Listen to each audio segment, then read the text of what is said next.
Քաղաքային քաոսի անձրի մեջ սկի մեջ կորած մի գործարար ականատես է լինում, թե ինչպես են փողոցում նվաստացնում մի երիտասարդ հղի կնոջ։ Նրան օգնելով նա վերապրում է հին վերքերն ու արթնացնում զգացմունքներ, որոնք կարծում էր, թե ընդմիշտ կորցրել է։ Գթասրտության այս պարզ քայլը նրան կտանի դեպի ապաքինման, սիրո վերածննդի մի ճանապարհորդության։ Եթե այս պատմությունը ձեզ հետաքրքրեց, մի մոռացեք բաժանորդագրվել մեր ալիքին, ասեք, թե որ քաղաքից եք մեզ դիտում։ Շարունակում ենք։ Խոստանում եմ, որ սա լինելու է լավագույն պատմությունը, որ երբեք լսել եք ձեր կյանքում։ Այդ հինգշաբթի երեկոյան Մաշտոցի պողոտայի վրա հորդառատ անձր էր տեղում, Երանի փողոցները վերածելով հորդացող գետերի, որոնք արտացոլում էին շենքերի, մեքենաների, լուսարձակների լույսերը։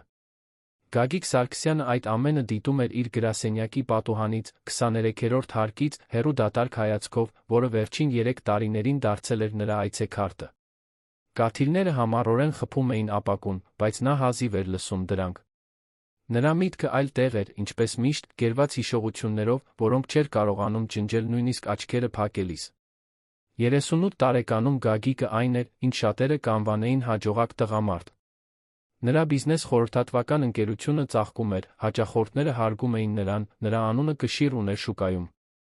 Բայց այս ամենը դատարկ էր թվում, անիմաստ, այն օրվանից ի վեր, որը նա փորձում էր չհիշել, բայց երբեք չէր կարողանում մոռանալ։ Այն օրը, երբ կորցրեց հեղինեին որդուն, որին այդպես էլ գրկել չհասցրեց։ Ծննդաբերությունը, որը պետք է կյանք բերեր, բերեց միայն բացակայություն, մի դատարկություն, որը նա փորձում էր լցնել աշխատանքով, անվերջ ժողովներով, գործուղումներով, որոնք նրան զբաղված էին պահում, բայց երբեք իսկապես ներկա։ Նայեց ժամացույցին։ 6:15։ Պետք է գնար, բայց ո՞ր։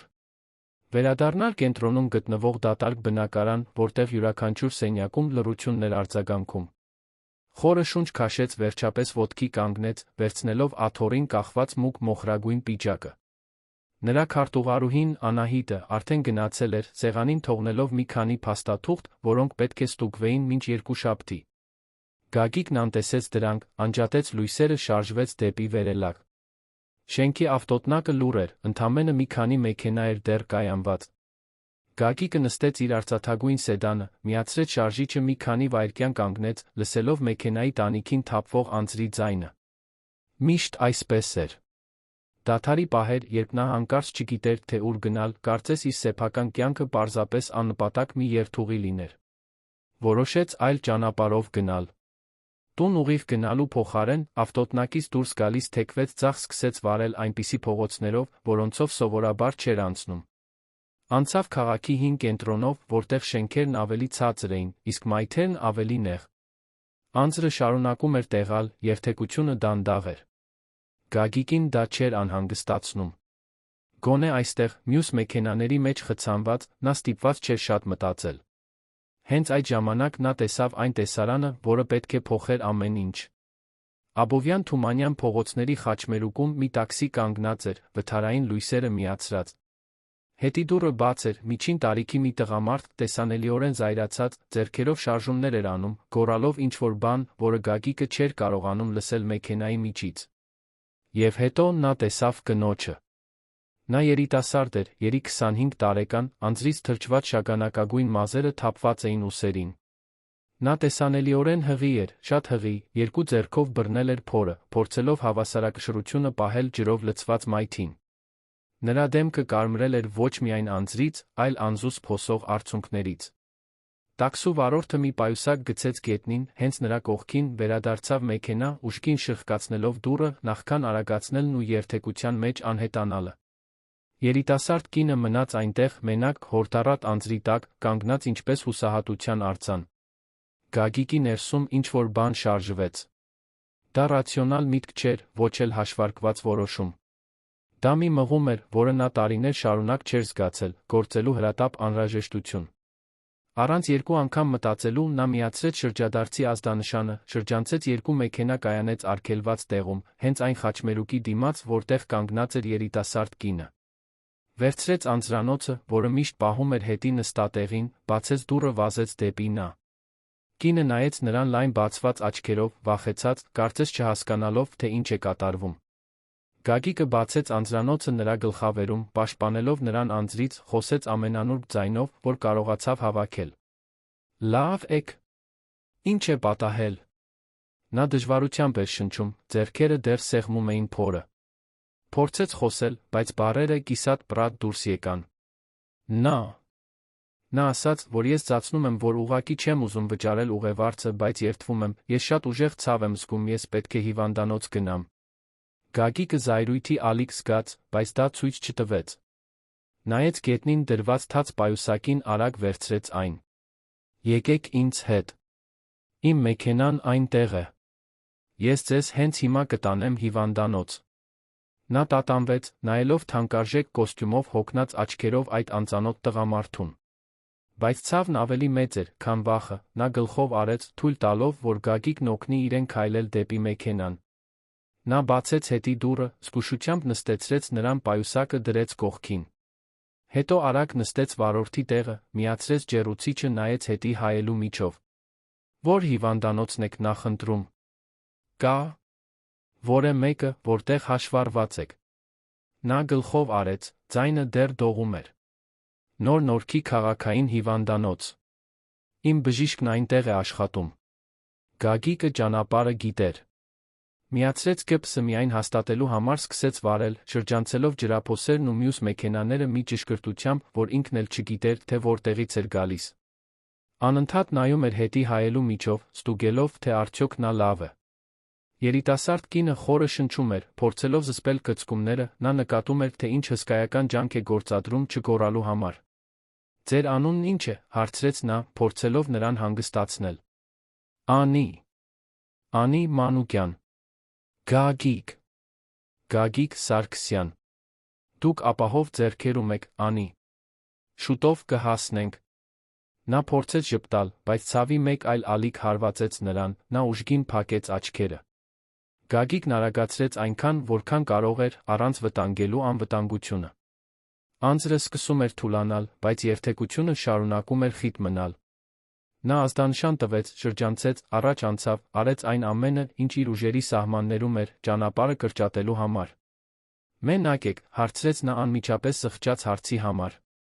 Բայց Անին պատասխանեց, ցածր ու կոտրված ձայնով. Այո։ Երեխայի հայրը նա լքեց ինձ, երբ իմացավ, որ հղի եմ։ Ասաց, որ պատրաստ չէ, որ չի ուզում այդ պատասխանատվությունը։ Այնպես որ, այո, ես մենակ եմ։ Միայն ես ու իմ երեխան։ Գագիկը ծակոց զգաց կրծքում։ Այդ բառերը նրա ներսում արձագանքեցին այնպես, ինչպես չէր սպասում։ Նա ճանաչում էր մենությունը։ Ճանաչում էր ծանր բեռ կրելու ցավը, առանց կիսելու որը մեկի հետ։ Բայց ոչինչ չասաց։ Պարզապես շարունակեց վարել, լարված ծնոտով ղեկը սեղմող մատներով։ Դուք լավ կլինեք, Անի։ Եվ ձեր երեխան նույնպես։ Ես խոստանում եմ։ Չգիտեր, թե ինչու էր այդ խոստումը տալիս։ Չէր ճանաչում այդ կնոջը, ոչինչ պարտք չէր նրան։ Բայց ինչ-որ բան այդ պահին, այդ հրատապության մեջ, նրա այդ փխրունության մեջ, դիպավ Գագիկի մի մասնիկին, որը նա կարծում էր, թե մահացած է։ 15 րոպե անց հասան հիվանդանոց։ Գագիկը կայանեց շտապօգնության մուտքի դիմաց, անջատեց մեքենան, վազեց հետի դուռը բացելու։ Անին գունատ էր, քրտնած, բայց դեռ գիտակից։ Նա օգնեց նրան դուրս գալ, ամուր բռնելով, միասին մտան ընդունարան։ Մի բուժքույր անմիջապես մոտեցավ, տեսնելով Անիի վիճակը։ Գագիկն արագ բացատրեց իրավիճակը, մի քանի վայրկյան անց մի պատգարակ բերեցին։ Անին դրեցին դրա վրա, բժշկական անձնակազմը սկսեց սովորական հարցերը տալ, նրան տանելով զննման սենյակ։ Գագիկը մնաց այնտեղ, կանգնած, միջանցքի մեջտեղում, չիմանալով, թե ինչ անել։ Պարոն, դուք եք հայրը, հարցրեց ընդունարանի աշխատակիցը, ձեռքին պահելով գրանցատախտակ։ Գագիկը շփոթված թարթեց աչքերը։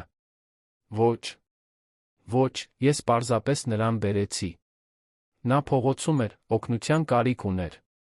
Աշխատակիցը գլխով արեց ինչ-որ բան գրի առավ։ Գագիկը շուրջը նայեց։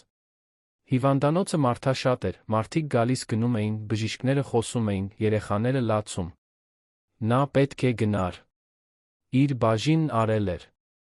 Բայց ոտքերը չէին շարժվում։ Անցավ 1 ժամ։ Հետո 2։ Գագիկը նստեց սպասասրահի կապույտ պլաստմասե աթոռին, դեռ անձրից խոնավ կոստյումով, մնաց այնտեղ սպասելով։ Չգիտեր, թե ինչու է սպասում։ Պարզապես սպասում էր։ Վերջապես, սպիտակ խալաթով մի բժշկուհի մոտեցավ, նայելով նրան չեզոք արտահայտությամբ։ Դուք եք բերել հիվանդ Անի Մանուկյանին։ Գագիկն արագ ոտքի կանգնեց։ Այո։ Նա լավ է։ Բժշկուհին թեթակի ժպտաց։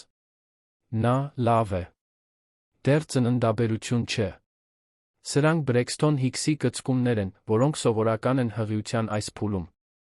Նա գրեթե 38 շաբաթական է, այնպես որ նորմալ է որոշակի անհանգստություն զգալը։ Բայց ամեն ինչ վերահսկողության տակ է։ Մի քանի ժամ էլ կպահենք հսկողության տակ, պարզապես համոզվելու համար։ Գագիկը հսկայական թեթություն զգաց, կարծես ինքն էր երեխայի հայրը։ Շնորհակալություն հայտնեց բժշկուհուն, նորից նստեց, որոշելով սպասել, մինչ Անին դուրս գրեն։ Նա չէր կարող բացատրել, թե ինչու է դա անում։ Գուցե որովհետև 3 տարվա մեջ առաջին անգամ նա զգում էր ինչ-որ բան, որը դատարկություն չէր։ Գուցե որովհետև այդ երիտասարդ կինը, իր ողջ ցավով ու արժանապատվությամբ, արթնացրել էր նրա մեջ մի բան, որը նա կարծում էր, թե կորցրել է։ Երբ Անին վերջապես դուրս եկավ, արդեն գիշերվա 10-ն էր մոտենում։ Նա ավելի հանգիստ էր, պայուսակը սեղմել էր կրծքին, աչքերը լայն բացվեցին, տեսնելով Գագիկին դեռ այնտեղ։ Դուք մնացել եք, հարցրեց նա անհավատորեն։ Մնացել եմ։ Ուզում էի համոզվել, որ լավ եք։ Անին մոտեցավ, աչքերը արցունքոտ։ Ես չգիտեմ, ինչպես ձեզ շնորհակալություն հայտնել։ Դուք այսօր փրկեցիք իմ կյանքը։ Եվ իմ երեխայի կյանքը։ Գագիկը գլուխը թափահարեց։ Ես պարզապես արեցի այն, ինչ ցանկացած մարդ կաներ։ Ոչ։ Ոչ բոլորը կանեին։ Շատերը կանցնեին կողքով։ Բայց դուք կանգ առաք։ Դուք ինձ օգնեցիք։ Եվ ես դա երբեք չեմ մոռանա։ Կարճ, հուզմունքով լի լռություն տիրեց։ Գագիկը կոկորդը մաքրեց, փորձելով թաքցնել այն, ինչ զգում էր։ Տուն վերադառնալու միջոց ունեք։ Որը մեկը կգա։ Ձեզ տանելու։ Անին տատանվելով նայեց հեռախոսին։ Մայրս հեռու է ապրում, իսկ եղբայրս աշխատանքի է։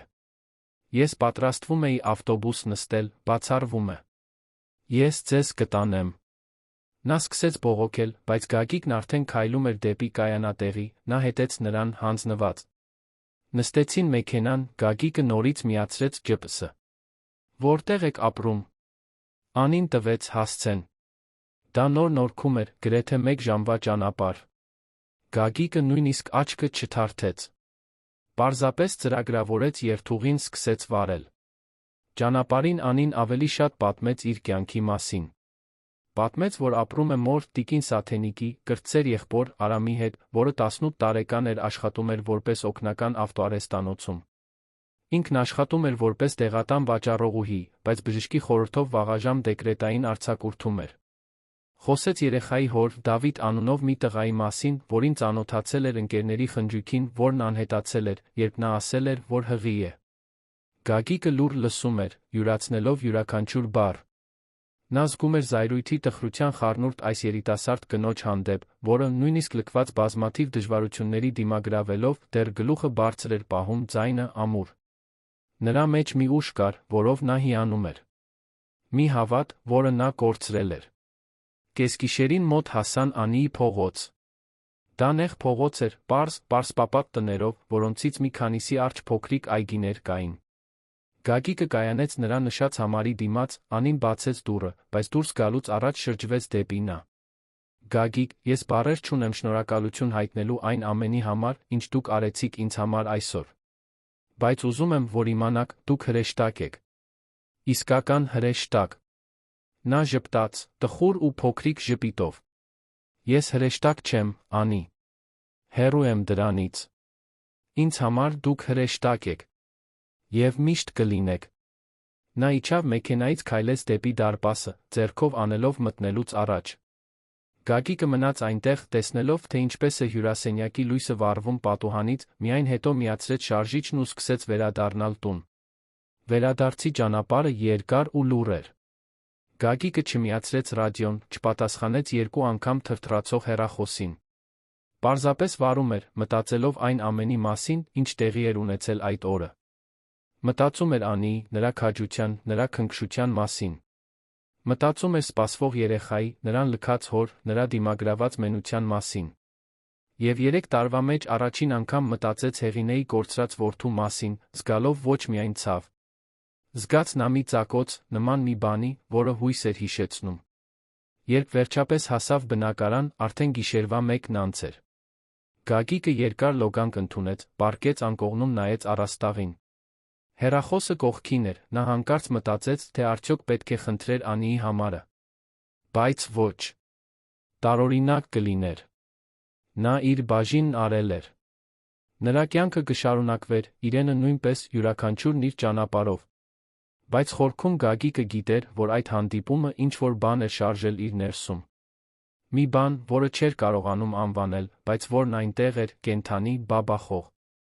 Եվ երկար ժամանակ անց առաջին անգամ նա քնեց առանց մենության ճնշող բեռի։ Հաջորդ օրերը տարօրինակ էին։ Գագիկը վերադարձավ իր սովորական առօրյային, բայց ինչ-որ բան փոխվել էր։ Նա ամենաանսպասելի պահերին մտածում էր Անիի մասին։ Ժողովների ընթացքում, պայմանագրերը վերանայելիս, խցանման մեջ։ Մտածում էր, թե արդյոք նա լավ է, արդյոք երեխան լավ է, արդյոք նա ունի այն ամենը, ինչ անհրաժեշտ է։ Եվ որքան շատ էր մտածում, այնքան ավելի էր մեծանում անհանգստությունը նրա ներսում։ Հաջորդ երկուշաբթի Գագիկը որոշում կայացրեց։ Գրասենյակից շուտ դուրս եկավ գնաց Դալմա Գարթեն։ Մոլի մոտ գտնվող մանկական խանութ։ Քայլում էր դարակների միջով, նայելով մահճակալներին, մանկասայլակներին, մանրիկ հագուստներին։ Իրեն օտար էր զգում այնտեղ, բայց շարունակեց։ Գնեց մի ամբողջական հավաքածու, բոդիներ, կոմբինեզոններ, տակտիրներ, ծածկոցներ, մահճակալի խաղալիք փափուկ արջուկ։ Վճարեց, խնդրեց, որ ամեն ինչ գեղեցիկ փաթեթավորեն վերադարձավ մեքենա, տոպրակները դնելով հետի նստատեղին։ Վերցրեց հասցեն, որը մտապահել էր, վերադարձավ նոր։ Կայանեց նույն փողոցում, նույն տան դիմաց, մի քանի րոպե մնաց այնտեղ, խորը շունչ քաշելով։ Արդյոք տարօրինակ էր այսպես անակնկալ հայտնվելը նվերներով։ Արդյոք Անին անհարմար կզգար։ Բայց կասկածից ավելի ուժեղ մի բան նրան դուրս հրեց մեքենայից։ Զանգեց դուռը։ Քայլերի ձայն լսվեց, վայրկյաններ անց դուռը բացվեց։ Անին էր։ Նա լայն շապիկ սպորտային տաբատ էր հագել, մազերը հավաքված էին պոչիկով։ Նրա աչքերը լայն բացվեցին, տեսնելով նրան։ Գագիկ։ Նա անհարմար ժպտաց։ Բար, Անի։ Կներես, որ այսպես առանց զգուշացնելու եմ գալիս։ Ես մի քանի բան եմ բերել երեխայի համար։ Եթե ուզում ես, իհարկե։ Անին մի պահ քարացավ, հետո նրա աչքերը լցվեցին արցունքներով։ Նա ձեռքով փակեց բերանը, հուզված, գլուխը թափահարեց։ Գագիկ, պետք չէր, գիտեմ։ Բայց ես ուզում էի։ Նա ամբողջությամբ բացեց դուռը, ժեստ արեց, որ նա ներս մտնի։ Գագիկը վերցրեց տոպրակները, մեքենայից մտավ տուն։ Այն պարզ էր, բայց հարմարավետ։ Հյուրասենյակում ծաղկավոր գործվածքով բազմոց կար, հին հեռուստացույց, փայտե դարակի վրա, հելունագործ վարագույրներ, պատուհաններին։ Պատին, ընտանեկան լուսանկարներ տարբեր շրջանակներում։ Ամեն ինչ շատ տարբեր էր Գագիկի մինիմալիստական սառը բնակարանից։ Մոխրագույն մազերով լայն ժպիտով մի կին հայտնվեց խոհանոցից, ձեռքերը չորացնելով սրբիչով։ Մամ, սա Գագիկն է։ Այն մարդը, որն ինձ օգնեց անցած շաբաթ։ Գագիկ, սա մայրս է, տիկին Սաթենիկը։ Տիկին Սաթենիկը մոտեցավ, աչքերը փայլում էին։ Ուրեմն դու ես։ Աղջիկս անընդհատ խոսում է անձրի տակ հայտնված հրեշտակի մասին։ Բարի գալուստ, տղաս։ Ներս արի, հարմար տեղավորվիր։ Գագիկը ջերմ ձեռքսեղմումով բարեց տիկին Սաթենիկին, իսկ հետո ծանոթացավ Արամի Անի եղբոր հետ, որն այդ պահին էր աշխատանքից գալիս։ Տղան նիհար էր, գանգուր մազերով, անկաշկանդ ժպիտով։ Գլխի շարժումով բարեց Գագիկին, շուտով գնաց լոգանք ընդունելու։ Անին Գագիկին տարավ հյուրասենյակի սեղանի մոտ, որտեղ նա դրեց տոպրակները։ Նա սկսեց բացել մեկ առ մեկ, յուրաքանչյուր հագուստի կտորի, յուրաքանչյուր իրի հետ նրա աչքերն ավելի էին փայլում։ Գագիկ, սա չափազանց շատ է։ Դուք ոչ մի պարտավորություն չունեիք դա անելու։ Գիտեմ։ Բայց ես ուզում էի անել։ Իսկապես։ Տիկին Սաթենիկը մոտեցավ, ձեռքերում պահելով փափուկ արջուկը։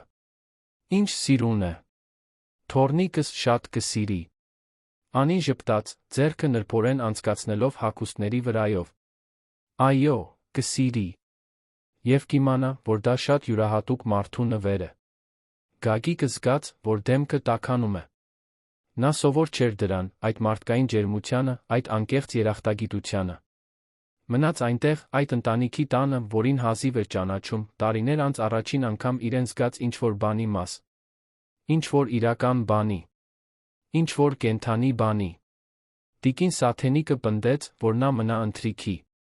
Գագիկը տատանվեց, բայց վերջում ընդունեց։ Նստեց սեղանի շուրջ անի, տիկին Սաթենիկի Արամի հետ կերավ կարտոֆիլով տապակած միս, բրինձ թարմ աղցան։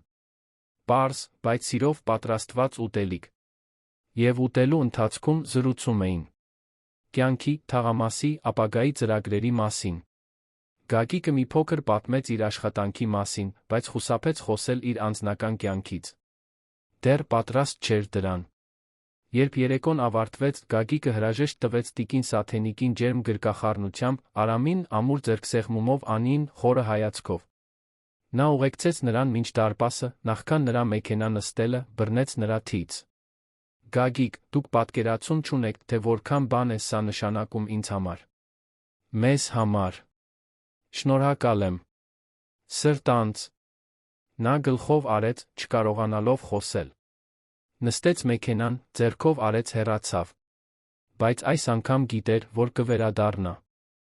Որովհետև ինչ-որ բան այդ տանը, այդ ընտանիքում, այդ փայլուն աչքերով անսասան հավատով երիտասարդ կնոջ մեջ սկսել էր բուժել այն վերքերը, որոնք նա կարծում էր, թե անհնար է սպիացնել։ Հաջորդ շաբաթները Գագիկ Սարգսյանի համար անսպասելի առօրյա բերեցին։ Նա, որ նախկինում ապրում էր միայն գրասենյակի դատարկ բնակարանի միջ, այժմ պատճառներ էր գտնում ավելի շուտ դուրս գալու, երթուղին փոխելու, մի թաղամաս այցելելու, որը երբեք չէր ճանաչի, եթե չլիներ այն անձրոտ երեկոն։ Եվ Անիի տուն կատարած յուրաքանչյուր այցի հետ ինչ-որ բան նրա ներսում փոխվում էր։ Մի բան, որը նա չգիտեր ինչպես անվանել, բայց որը զգում էր աճող ինտենսիվությամբ։ Իր առաջին այցից հետո չորեքշաբթի օրը Գագիկը նորից գնաց։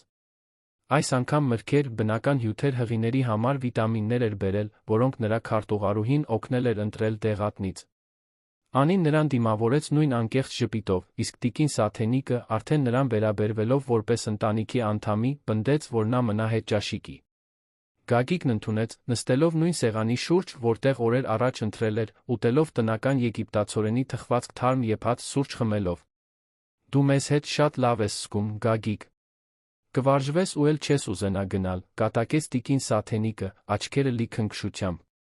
Գագիկը ժպտաց, բայց խորքում գիտեր, որ նա ճիշտ է։ Նա վարժվում էր։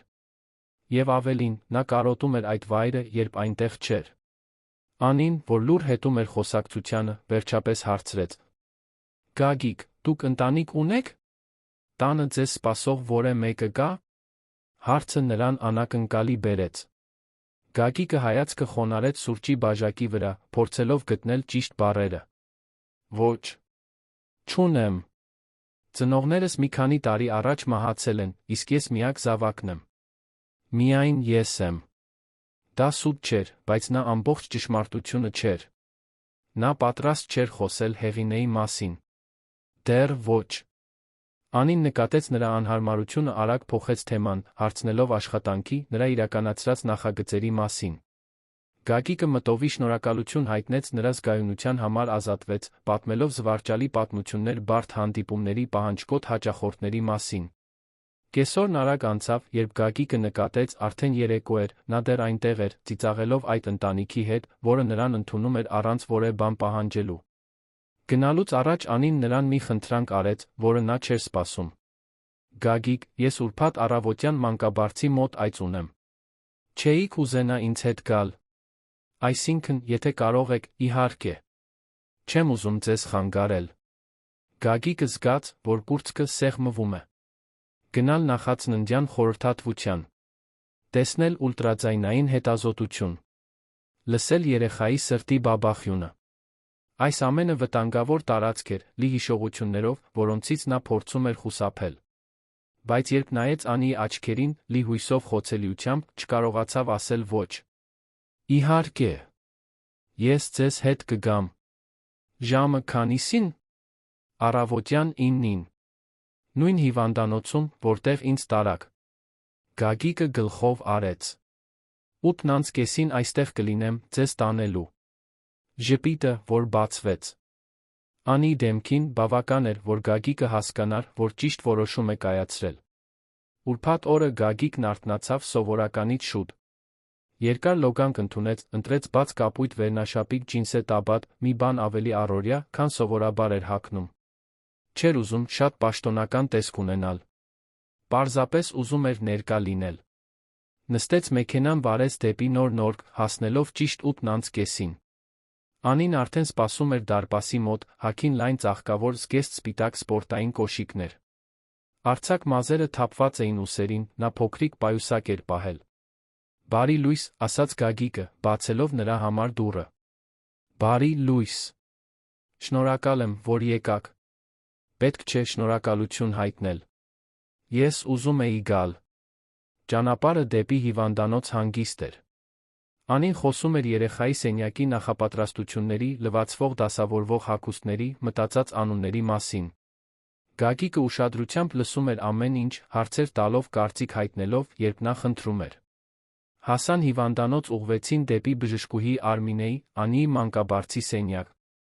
Նա մոտ 50 տարեկան մի կին էր, կարճ մազերով, կարմիր շրջանակով, ակնոցներով, որը նրանց ընդունեց բարեհամբույր։ Անի, ինչպե՞ս ես։ Իսկ ով է այս յուրահատուկ ուղեկիցը։ Անին ժպտաց։ Սա Գագիկն է։ Շատ թանկ ընկեր, որն ինձ օգնում է այս փուլում։ Բժշկուհին գոհունակությամբ գլխով արեց։ Ինչ լավ է, որ քո կողքին մեկը կա։ Տեսնենք, ինչպես է այս փոքրիկը։ Անին պառկեց նման սեղանին, բարձրացրեց վերնաշապիկը, բժշկուհին սառը գել քսեց նրա փորին։ Գագիկը կանգնած էր կողքին, ձեռքերը գրպաններում, փորձելով զսպել հույզերի ալիքը, որը սպառնում էր պայթել։ Երբ երեխայի սրտի բաբախյունի ձայնը արձագանքեց սենյակում, բարձր ու ռիթմիկ, նա զգաց, որ ոտքերը թուլանում են։ Դա մի ձայն էր, որը նա տարիներ շարունակ չէր լսել։ Մի ձայն, որը կարծում էր, թե այլս երբեք չի լսի։ Լսեք այս ուժեղ սրտիկը։ Ամեն ինչ կատարյալ է, Անի։ Երեխան ճիշտ դիրքում է, իդեալական քաշով։ Դու քեզ լավ ես խնամում։ Անին նայեց Գագիկին, աչքերը երջանկությունից արցունքոտ։ Լսում ես, Գագիկ։ Իմ որդու սիրտն է։ Գագիկը գլխով արեց, չկարողանալով խոսել։ Պարզապես նայում էր ուլտրաձայնային հետազոտության էկրանին, որտեղ երեխայի պատկերը դանդաղ շարժվում էր։ Փոքրիկ ձեռքեր, ծալված ոտքեր, նուրբ պրոֆիլ։ Ամեն ինչ այնքան փխրուն, այնքան կատարյալ։ Այցը տեց մոտ 40 րոպե։ Բժշկուհի Արմինեն մի քանի ցուցում տվեց, նշանակեց հաջորդ այցը հրաժեշտ տվեց ջերմ ժպիտով։ Գագիկն ու Անին դուրս եկան սենյակից, նա բռնեց նրա թից, մինչ քայլում էին դեպի մեքենան։ Դուք շատ լուռ էիք այնտեղ։ Ամեն ինչ լավ է։ Գագիկը խորը շունչ քաշեց։ Այո։ Պարզապես։ Հուզիչ էր։ Այս ամենը տեսնելը։ Իմանալը, որ մի կյանք այնտեղ է, աճում է, պատրաստվում ծնվելու։ Դա շատ մեծ բան է։ Անին քնքշորեն սեղմեց նրա թը։ Շնորհակալ եմ, որ եկաք։ Ինձ համար շատ բան էր նշանակում այդ պահին մենակ չլինելը։ Գագիկն օգնեց նրան նստել մեքենան, նախքան շարժիչը միացնելը, նայեց նրան։ Անի, ես պետք է քեզ մի բան պատմեմ։ Մի բան, որը նախկինում չկարողացա ասել։ Նա ուշադիր շրջվեց դեպի նա։ Կարող ես ասել, Գագիկ։ Նա կուլ տվեց թուքը, ձեռքերը սեղմում էին ղեկը։ 3 տարի առաջ ես կորցրի մի շատ կարևոր մարդու։ Կնոջս, Հեղինեին։ Նա հղի էր։ Ամեն ինչ լավ էր ընթանում, նախածննդյան հսկողությունը կատարյալ էր, ոչինչ չէր հուշում, որ ինչ-որ բան սխալ կգնա։ Բայց ծննդաբերության օրը բարդություններ եղան։ Լուրջ բարդություններ։ Եվ ես կորցրի երկուսին էլ։ Նրան երեխային։ Որդուս։ Մի տղայի, որին երբեք գրկել չհասցրի։ Հաջորդած լռությունը խիտ էր, ցավով լի։ Անին քարացել էր, աչքերը լայն բացված, ձեռքերը փակում էին բերանը։ Գագիկ, ես չգիտեի։ Ես շատ եմ ցավում։ Իսկապես շատ եմ ցավում։ Նա գլուխը թափահարեց, հայացքը հառաց ղեկին։ Ոչ ոք չգիտի։ Ես դրա մասին չեմ խոսում։ Ես պարզապես թույլ տվեցի, որ դա ինձ կլանի։ Խորասուզվեցի աշխատանքի մեջ, մեկուսացա բոլորից, 3 տարի ապրեցի որպես ուրվական։ Մինչ այն երեկոն, երբ քեզ տեսա անձրի տակ։ Եվ ինչ-որ բան քո մեջ, Անի, ինչ-որ բան քո ուժի, քո հավատի մեջ, արթնացրեց իմ մեջ մի բան, որը ես կարծում էի, թե մահացած է։ Անին ձեռքը մեկնեց բռնեց նրա ձեռքը, ամուր սեղմելով։ Գագիկ, դու անհավանական մարդ ես։ Եվ այն, ինչ դու անում ես ինձ համար, մեզ համար, մի բան է, որը ես երբեք չեմ մոռանա։ Բայց ես ուզում եմ, որ դու իմանաս, որ պետք չէ այդ ցավը մենակ կրել։ Դու կարող ես կիսել ինձ հետ։ Ես այստեղ եմ։ Նա վերջապես նայեց նրան, աչքերը խոնավ։ Գիտեմ։ Եվ դրա համար էլ ուզում էի քեզ պատմել։ Որովհետև դու արժանի ես իմանալու։ Դու արժանի ես հասկանալու, թե ինչու եմ ես դա անում։ Ինչու չեմ կարողանում հեռու մնալ։ Որովհետև քո կողքին լինելը, այս ճանապարհորդությանը հետելը, ինձ բուժում է այնպես, ինչպես չէի պատկերացնում, որ հնարավոր է։ Անին ժպտաց արցունքների միջով։ Ուրեմն եկ միասին բուժվենք, Գագիկ։ Որովհետև ես էլ քո կարիքն ունեմ։ Ավելի շատ, քան դու պատկերացնում ես։ Նրանք մնացին այնտեղ, ձեռք ձեռքի տված, լռության մեջ, մինչ Գագիկը վերջապես միացրեց մեքենան սկսեց վարել դեպի նրա տուն։ Բայց հիմա նրանց միջ ինչ-որ այլ բան կար։ Ավելի խորը կապ, փոխադարձ հասկացողություն, մի կապ, որը գերազանցում էր երախտագիտությունը կամ կարեկցանքը։ Դա ավելի իրական բան էր։ Ավելի ուժեղ։ Հաջորդ շաբաթներին Գագիկը դարձավ Անիի կյանքի մշտական ներկայությունը։ Նա նրան տանում էր խորհրդատվությունների, գնումներ էր անում երեխայի օժիտի համար, օգնում էր Արամին ավելի լավ աշխատանք գտնել լոգիստիկ ընկերությունում, նույնիսկ կարողացավ վճարել տղայի տեխնիկական դասընթացի համար։ Տիկին Սաթենիկը, հիացած Գագիկի առատաձեռնությամբ, նրան վերաբերվում էր որպես որդու։ Իսկ Գագիկը, որը երբեք եղբայրներ կամ մեծ ընտանիք չէր ունեցել, իրեն ընդունված էր զգում այնպես, ինչպես երբեք չէր զգացել։ Մի շաբաթ երեկոյան Գագիկը Անիի տուն եկավ մի առաջարկով։ Անի, ես մտածում էի։ Դու արդեն ընտրել ես մահճակալը կահույքը երեխայի սենյակի համար։ Նա գլուխը թափահարեց։ Դեռ ոչ։ Սպասում եմ, որ մի քիչ ավելի շատ գումար հավաքեմ։ Գագիկը ժպտաց։ Իսկ ինչ կասես, եթե այսօր գնանք։ Ես կօգնեմ քեզ ընտրել։ Իսկ ֆինանսական մասը թող ինձ վրա։ Անին սկսեց բողոքել, բայց Գագիկը ձեռքը բարձրացրեց։ Սա ողորմություն չէ, Անի։ Սա մի բան է, որ ես ուզում եմ անել։ Մի բան, որն ինձ երջանիկ կդարձնի։ Խնդրում եմ, թույլ տուր դա անեմ։ Նա հոգոց հանեց, բայց վերջում համաձայնեց։ Գնացին Արշակունյաց պողոտայի մանկական կահույքի խանութներից մեկը ժամեր անցկացրին, ընտրելով յուրաքանչյուր մանրուք։ Բաց գույնի փայտե մահճակալ, համապատասխան կոմոդ, փափուկ փոխելու սեղան, լուսնի տեսքով լամպ։ Գագիկն առանց տատանվելու վճարեց ամեն ինչի համար, նույնիսկ խնդրեց, որ հաջորդ շաբաթ առաքեն հավաքեն Անիի տանը։ Վերադարձի ճանապարհին Անին լուռ էր, նայում էր պատուհանից դուրս։ Գագիկը նկատեց։ Լավ ես։ Նա շրջվեց դեպի նա, աչքերը փայլում էին։ Այո։ Պարզապես փորձում եմ հասկանալ, թե ինչու ես դու այս ամենն անում։ Ինչու ես այդքան լավը ինձ հետ։ Գագիկը կայանեց մեքենան մի դիտահարթակում, որտեղից տեսարան էր բացվում դեպի քաղաքը։ Անջատեց շարժիչը, նայեց նրան։ Անի, դու ինձ տվեցիր մի բան, որը ես կարծում էի, թե ընդմիշտ կորցրել եմ։ Հույս։ Նպատակ։ Առավոտյան արթնանալու զգալու պատճառ, որ կյանքն արժե ապրել։ Քո կողքին լինելը, այս ճանապարհորդությանը հետելը, քո որդու ծնունդն ու աճը տեսնելը մի բան է, որն ինձ ներսից բուժում է։ Այնպես որ, սա միայն բարություն չէ։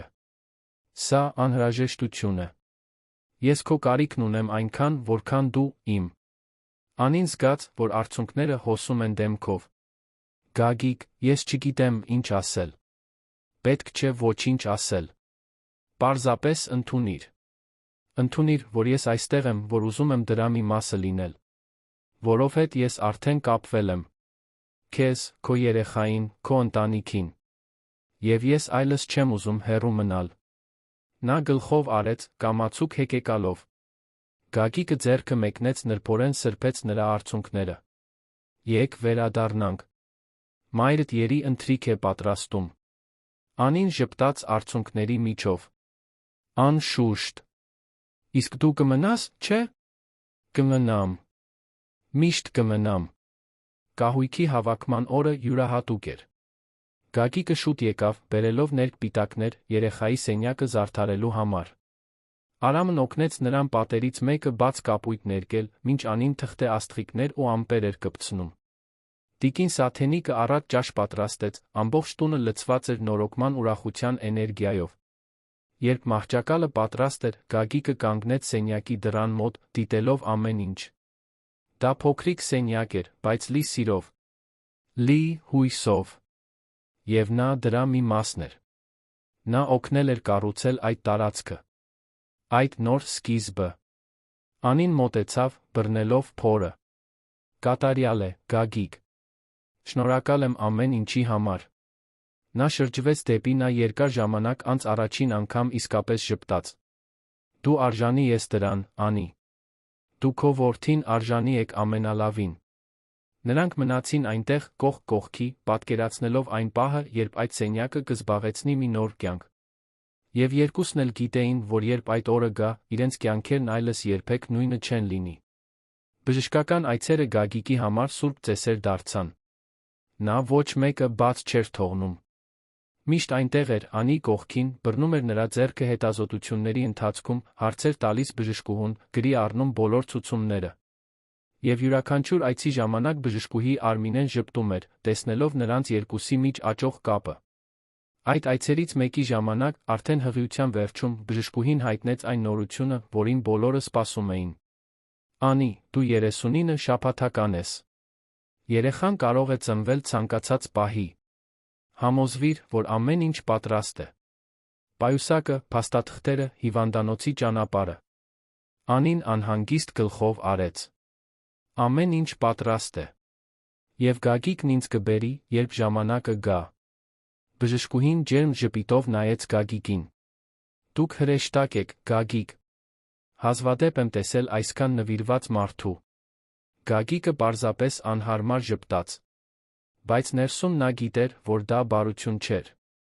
Դա սեր էր։ Մի սեր, որն աճում էր նրա ներսում լուր հեղեղող կերպով։ Սեր դեպի այն քաջ երիտասարդ կինը, որը մենակ էր դիմագրավում մայրությանը։ Սեր դեպի երեխան, որը դեռ չէր էլ ծնվել։ Սեր դեպի այն ընտանիքը, որը նրան ընդունել էր այնպես, կարծես նա միշտ մաս է կազմել։ Նույն օրվա երեկոյան Գագիկը մինչ ուշ մնաց Անիի տանը։ Տիկին Սաթենիկը գնացել էր քնելու, իսկ Արամը հեռուստացույց էր դիտում իր սենյակում։ Գագիկն ու Անին մնացին տան հետի փոքրիկ պատշգամբում, նստած պլաստմասե աթոռներին, նայելով աստղազարդ երկնքին։ Անի, կարող եմ քեզ մի հարց տալ։ Իհարկե։ Դու վախենում ես ծննդաբերությունից, մայր լինելուց, այն ամենից, ինչ սպասվում է։ Անին մի պահ մտածեց, նախքան պատասխանելը։ Այո։ Շատ եմ վախենում։ Բայց նա շատ հավատ ունեմ։ Գիտեմ, որ հեշտ չի լինելու, բայց գիտեմ, որ կհաղթահարեմ։ Որովհետև ես ունեմ մորս, եղբորս ունեմ քեզ։ Եվ դա ինձ ուժ է տալիս։ Գագիկը նայեց նրան, սիրտը սեղմված։ Անի, ես պետք է քեզ մի բան ասեմ։ Նա հետաքրքրությամբ շրջվեց դեպի նա։ Ինչ։ Ես սիրահարվել եմ քեզ։ Չգիտեմ երբ է դա տեղի ունեցել, չգիտեմ ինչպես, բայց տեղի է ունեցել։ Ես սիրահարվել եմ քո ուժին, քո հավատին, քո բարությանը։ Եվ ես սիրահարվել եմ քո կողքին լինելու, քո կյանքի մի մասը կազմելու, մեկը լինելու գաղափարին, ում վրա դու կարող ես վստահել։ Գիտեմ, որ գուցե շատ վաղ է, որ գուցե դու նույնը չես զգում, բայց ես պետք է քեզ ասեի։ Որովհետև ես այլս չեմ կարողանում դա միայն իմ մեջ պահել։ Անին լուռ էր, աչքերը լայն բացված, սիրտը ուժգին բաբախում էր։ Եվ հետո, դանդաղ, նա ձեռքը մեկնեց դիպավ նրա դեմքին։ Գագիկ, ես էլ եմ սիրահարվել քեզ։ Այն օրվանից, երբ դու կանգնեցրիր մեքենան օգնեցիր ինձ անձրի տակ, ես սկսեցի ինչ-որ բան զգալ։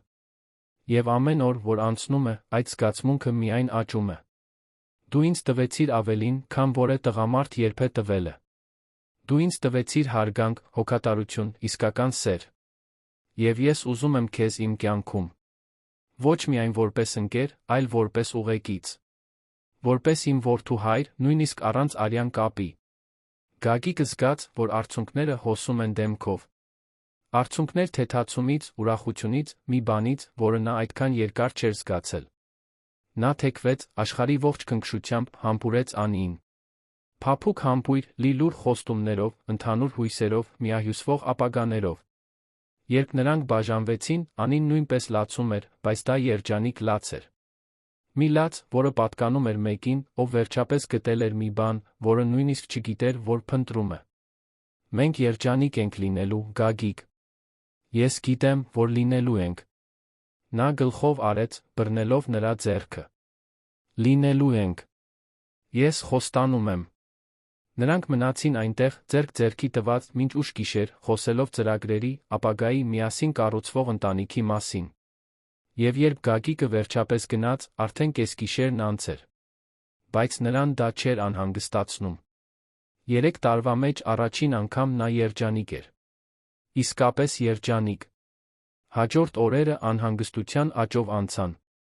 Անին ցանկացած պահի կարող էր ծննդաբերել, Գագիկն ամեն օր այցելում էր նրան, համոզվելով, որ նա լավ է։ Նա արդեն զգուշացրել էր գրասենյակում, որ կարող է ցանկացած պահի բացակայել, Անահիտը, նրա քարտուղարուհին, տեղյակ էր, որ պետք է անմիջապես տեղեկացնի նրան, եթե Անին զանգի։ Եվ օրը վերջապես եկավ։ Երեքշաբթի առավոտ էր, ժամը 5-ի սահմաններում։ Գագիկի հեռախոսը զանգեց, նա պատասխանեց դեռ կիսաքուն։ Գագիկ։ Հիմա է։ Կծկումները սկսվեցին։ Ուժեղ են։ Անիի ձայնը լարված էր, ցավով լի, բայց նա վճռականությամբ։ Գագիկն անմիջապես ցատկեց անկողնուց։ Գալիս եմ։ Դիմացիր։ Ես արդեն դուրս եմ գալիս։ Նա ռեկորդային արագությամբ հագնվեց, վերցրեց մեքենայի բանալիները, սլացավ Երանի դեռ դատարկ փողոցներով։ 20 րոպեից հասավ Անիի տուն, արագության ռեկորդ սահմանելով։ Տիկին Սաթենիկն արդեն նրա հետ էր, բռնել էր պայուսակը, փորձում էր հանգստացնել նրան։ Արամը նյարդային էր, քայլում էր այս ու այն կողմ։ Գագիկը ներս մտավ, Անին անմիջապես ձեռքը մեկնեց նրան։ Դու եկար։ Ես միշտ կգամ, Անի։ Նա օգնեց նրան ոտքի կանգնել, նստել մեքենան, միասին ուղղվեցին դեպի հիվանդանոց։ Ճանապարհին Անին տնքում էր ցավից յուրաքանչյուր կծկման ժամանակ, Գագիկը բռնում էր նրա ձեռքը, երբ կարողանում էր, ասելով քաջալերական խոսքեր։ Դու ուժեղ ես, Անի։ Ամեն ինչ լավ կլինի։ Ես այստեղ եմ։ Հիվանդանոց հասան 5-ն։ Անց 40։ Անձնակազմն արդեն պատրաստ էր, Անին անմիջապես տարան ծննդասենյակ։ Գագիկին թույլ տվեցին ուղեկցել նրան, նա հագավ կապույտ խալաթը, դրեց գլխարկն ու դիմակը մտավ սենյակ, սիրտը ուժգին բաբախելով։ Ծննդաբերությունը դեց 4 ժամ։ 4 ժամ ցավ, ջանք, վախ հույս։ Գագիկը ամբողջ ընթացքում Անիի կողքին էր, բռնում էր նրա ձեռքը, սրբում քրտինքը, շշնջում աջակցության խոսքեր։ Եվ երբ վերջապես երեխայի լացը արձագանքեց սենյակում, Գագիկը զգաց, որ աշխարհը կանգ է առնում։ Տղա է, հայտարարեց բժշկուհին, նորածնին պահելով ձեռքերում։ Անին լացում էր, հյուծված, բայց պայծառ։ Գագիկը նայում էր այդ մանլիկ արարածին, փաթաթված սպիտակ ծածկոցով, զգաց, որ ինչ-որ բան կոտրվում է իր ներսում։ Բոլոր պատնեշները, որ նա կառուցել էր սրտի շուրջ, փլուզվեցին։ Նա այնտեղ էր, ականատես լինելով կյանքի հրաշքին։ Եվ այս անգամ ողբերգություն չկար։ Միայն սեր։ Բուժքույրը երեխային բերեց Անիի մոտ, դնելով նրա գրկում։ Նա նայեց որդուն մի սիրով, որը Գագիկը երբեք չէր տեսել։ Եվ հետո նա նայեց նրան։ Գագիկ, ուզում ես գրկել նրան։ Նա տատանվեց, ձեռքերը դողում էին։ Ես կարող եմ։ Իհարկե կարող ես։ Անին երեխային մեկնեց նրան, Գագիկը նրան վերցրեց աշխարհի ողջ զգուշությամբ։ Նա թեթեր, տաք, կատարյալ։ Փոքրիկը մի կարճ պահ բացեց աչքերը, Գագիկն այնտեղ տեսավ մի մաքրություն, որը նրան ստիպեց անզուսպ լաց լինել։ Բար, փոքրիկ։ Ես Գագիկն եմ։ Եվ ես հոգ կտանեմ քո մասին։ Ես խոստանում եմ։ Անին ժպտաց արցունքների միջով. Նրա անունը Լոն է։ Լոն Գագիկ Սարգսյան։ Գագիկն անհավատորեն նայեց նրան։ Դու իմ անունն ես դրել։ Նա գլխով արեց։ Նա քոնն է, Գագիկ։ Բոլոր կարոր իմաստներով։ Եվ այդ պահին, այդ ծննդասենյակում մի նոր ընտանիք ծնվեց։ Ոչ թե արյան կապերով, այլ ընտրության, սիրո, նվիրվածության կապերով։ Եվ Գագիկը գիտեր, որ իր կյանքն այլս երբեք նույնը չի լինի։ Որովհետև հիմա նա ապրելու պատճառ ուներ։ Նա ուներ Անիին։ Եվ նա ուներ Լոնին։ Լոնի հետ տանն անցկացրած առաջին օրերը հիացմունքի հյուծվածության խառնուրդ էին։ Գագիկը, որը երբեք նախկինում երեխա չէր խնամել, սովորում էր գործնականում։ Նա գրեթե գիտական նվիրվածությամբ փոխում էր տակտիրները, մանկաբույժի ցուցումներին խստորեն հետելով պատրաստում էր կաթնախառնուրդները, գիշերները օրորում էր փոքրիկ Լոնին, երբ նա լաց էր լինում։ Անին այս ամենը դիտում էր մի երախտագիտությամբ, որը չէր տեղավորվում կրծքում։ Գագիկը ոչ միայն ընկեր էր, ոչ էլ միայն ուղեկից։ Նա դառնում էր այն հայրը, որի կարիքն ուներ Լոնը։ Տիկին Սաթենիկը իր ողջ մայրական փորձով օգնում էր ինչով կարող էր, բայց հարգում էր Գագիկի Անիի տարածքը, հասկանալով, որ այնտեղ ծնվում է մի բան, որը շատ ավելի մեծ է, քան նա կարող էր պատկերացնել։ Արամն իր հերթին հիացած էր զարմիկով։ Ժամերով նայում էր երեխային, դեմքի ծիծաղելի արտահայտություններ անում, խոստանում, որ կլինի աշխարհի լավագույն քեռին։ Գագիկը, որը նախկինում հանգստյան օրերն անցկացնում էր մենակ իր բնակարանում, այժմ գործնականում ապրում էր Անիի տանը։ Լրացուցիչ հագուստ էր բերում, անձնական իրեր թողնում այնտեղ, այդ վայրը կամաց-կամաց ավելի շատ իր տունն էր դառնում, քան կենտրոնի դատարկ բնակարանը։ Նա վաղ էր արթնանում, բոլորի համար սուրճ պատրաստում, օգնում տնային գործերում, կեսօրն անցկացնում Լոնի հետ խաղալով, երեխային ժպտալ ստիպելով նրա յուրաքանչյուր փոքրիկ զարգացմանը հետելով, կարծես դրանք մեծ նվաճումներ լինեին։ Մի երեկո, Լոնի ծնունդից մոտ 1 ամիս անց, Գագիկն ու Անին նստած էին հյուրասենյակի բազմոցին։ Լոնը հանգիստ քնած էր կողքի մահճակալում։ Տունը լուռ էր, շաբաթներ անց առաջին անգամ նրանք միայնակ մնալու պահ ունեին։ Անի, ես շատ եմ մտածել մեր ապագայի մասին։ Մեր երեքի մասին։ Նա հետաքրքրությամբ նայեց նրան։ Ինչ ես մտածել։ Գագիկը խորը շունչ քաշեց, բռնեց նրա ձեռքը։ Ես ուզում եմ սա պաշտոնականացնել։ Ես ուզում եմ, որ մենք իսկական ընտանիք լինենք, ոչ միայն սրտով, այլ թղթով։ Անի Մանուկյան, կամուսնանաս ինձ հետ։ Անին լայն բացեց աչքերը, բերանը կիսաբաց մնաց շոկից։ Մատանի չկար, ռոմանտիկ տեսարան, մոմերով ու ծաղիկներով։ Բայց կար մի բան շատ ավելի կարևոր։ Կար ճշմարտություն։ Կար մաքուր իսկական սեր։ Գագիկ, դու վստահ ես դրանում։ Դու գիտես, որ ես երեխայի հետ եմ, պատասխանատվություններով, մի կյանքով, որն արդեն ընթացքի մեջ էր։ Նա ժպտաց, սեղմելով նրա ձեռքը։ Գիտեմ։ Եվ հենց դա է, որ ես ուզում եմ։ Ես ոչ միայն քեզ եմ ուզում, Անի։ Ես նա Լոնին եմ ուզում։ Ես ուզում եմ նրա հայրը լինել։ Ես ուզում եմ ամեն օր արթնանալ քո կողքին, ամեն գիշեր քնել, իմանալով, որ դուք երկուստ էլ ապահով եք սիրված։ Այնպես որ, այո, ես վստահ եմ։ Ավելի վստահ, քան իմ կյանքում որևէ բանի մեջ։ Արցունքները հոսեցին Անիի դեմքով, նա անընդհատ գլխով էր անում։ Այո։ Այո, ես համաձայն եմ։ 1000 անգամ այո։ Գագիկը նրան քաշեց ամուր գրկախառնության մեջ, երկուսն էլ լաց եղան երջանկությունից։ Տիկին Սաթենիկը, որը սենյակում էր, բայց չդիմացավ գաղտագողի նայեց, նույնպես լաց եղավ, ձեռքը տանելով կրծքին։ Դա հրաշք էր։ Սիրո փրկության հրաշք։ Հաջորդ օրը Գագիկը գնեց պարզ, բայց գեղեցիկ նշանադրության մատանի, սպիտակ ոսկուց, փոքրիկ ադամանդով։ Երբ դրեց Անիի մատին, նա արցունքոտ աչքերով նայեց զարդին, ասաց. Սա ամենագեղեցիկ բանն է, որ երբեք ստացել եմ իմ կյանքում։ Նրանք որոշեցին, որ հարսանիքը կլինի պարզ, բայց նշանակալից։ Չէին ուզում մեծ խնջույք կամ շքեղություն։ Պարզապես ուզում էին հավաքել այն մարդկանց, ովքեր իսկապես կարող էին տոնել այն սերը, որը ծնվել էր ամենաանհավանական հանգամանքներում։ Ամսաթիվը նշանակեցին 3 ամիս անց, բավական ժամանակ, որպեսզի Անին լիովին վերականգնվի ծննդաբերությունից, որպեսզի կարողանան ամեն ինչ հանգիստ կազմակերպել։ Գագիկը սկսեց վերակառուցել իր կյանքը։ Բնակարանը վաճառքի հանեց, Անին բացատրելով, որ այլս իմաստ չունի պահել այդ տարածքը, որը միայն ցավոտ հիշողություններ էր բերում։ Նա ուզում էր նորից սկսել մի վայրում, որը կլիներ իրենցը։ Նրանք գտան մի հարմարավետ տուն Ավան վարչական շրջանի հանգիստ թաղամասում, այգու մոտ, 3 ննջասենյակով, հետի մասում փոքրիկ այգով 2 մեքենայի համար նախատեսված ավտոտնակով։ Այն կատարյալ էր։ Բնակարանի վաճառքից լավ գումար ստացվեց, Գագիկը դրա մի մասն օգտագործեց տունը կանխիկ գնելու համար։ Մնացածը նա պահեց ընտանիքի ապագայի մեջ ներդրում անելու համար։ Անին, որը երբեք ֆինանսական կայունություն չէր ունեցել, հուզվում էր Գագիկի կայացրած յուրաքանչյուր որոշումից, որտեղ նա միշտ ներառում էր իրեն, միշտ հարցնում նրա կարծիքը։ Նրանք տեղափոխվեցին հարսանիքից 2 շաբաթ առաջ։ Տիկին Սաթենիկն ու Արամն օգնեցին նրանց ամեն ինչ դասավորել։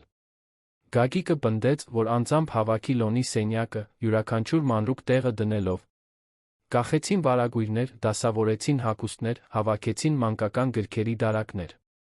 Անին հյուրասենյակը զարդարեց ընտանեկան լուսանկարներով, այդ թվում Գագիկի մի գեղեցիկ լուսանկարով, որտեղ նա գրկել էր Լոնին նրա ծննդյան օրը։ Այդ տունն արագորեն լցվեց կյանքով, ծիծաղով, սիրով։ Հարսանիքի օրը եկավ։ Արոտ շաբաթ առավոտ էր, արարողությունը պետք է տեղի ունենար իրենց թաղամասի փոքրիկ ու հարմարավետ մատուռում։ Անին հագել էր պարզ, թեթ գործվածքից սպիտակ զգեստ, որն ընդգծում էր նրա բնական գեղեցկությունը։ Մազերը հավաքված էին ցածր հանգույցով, զարդարված մի քանի սպիտակ ծաղիկներով։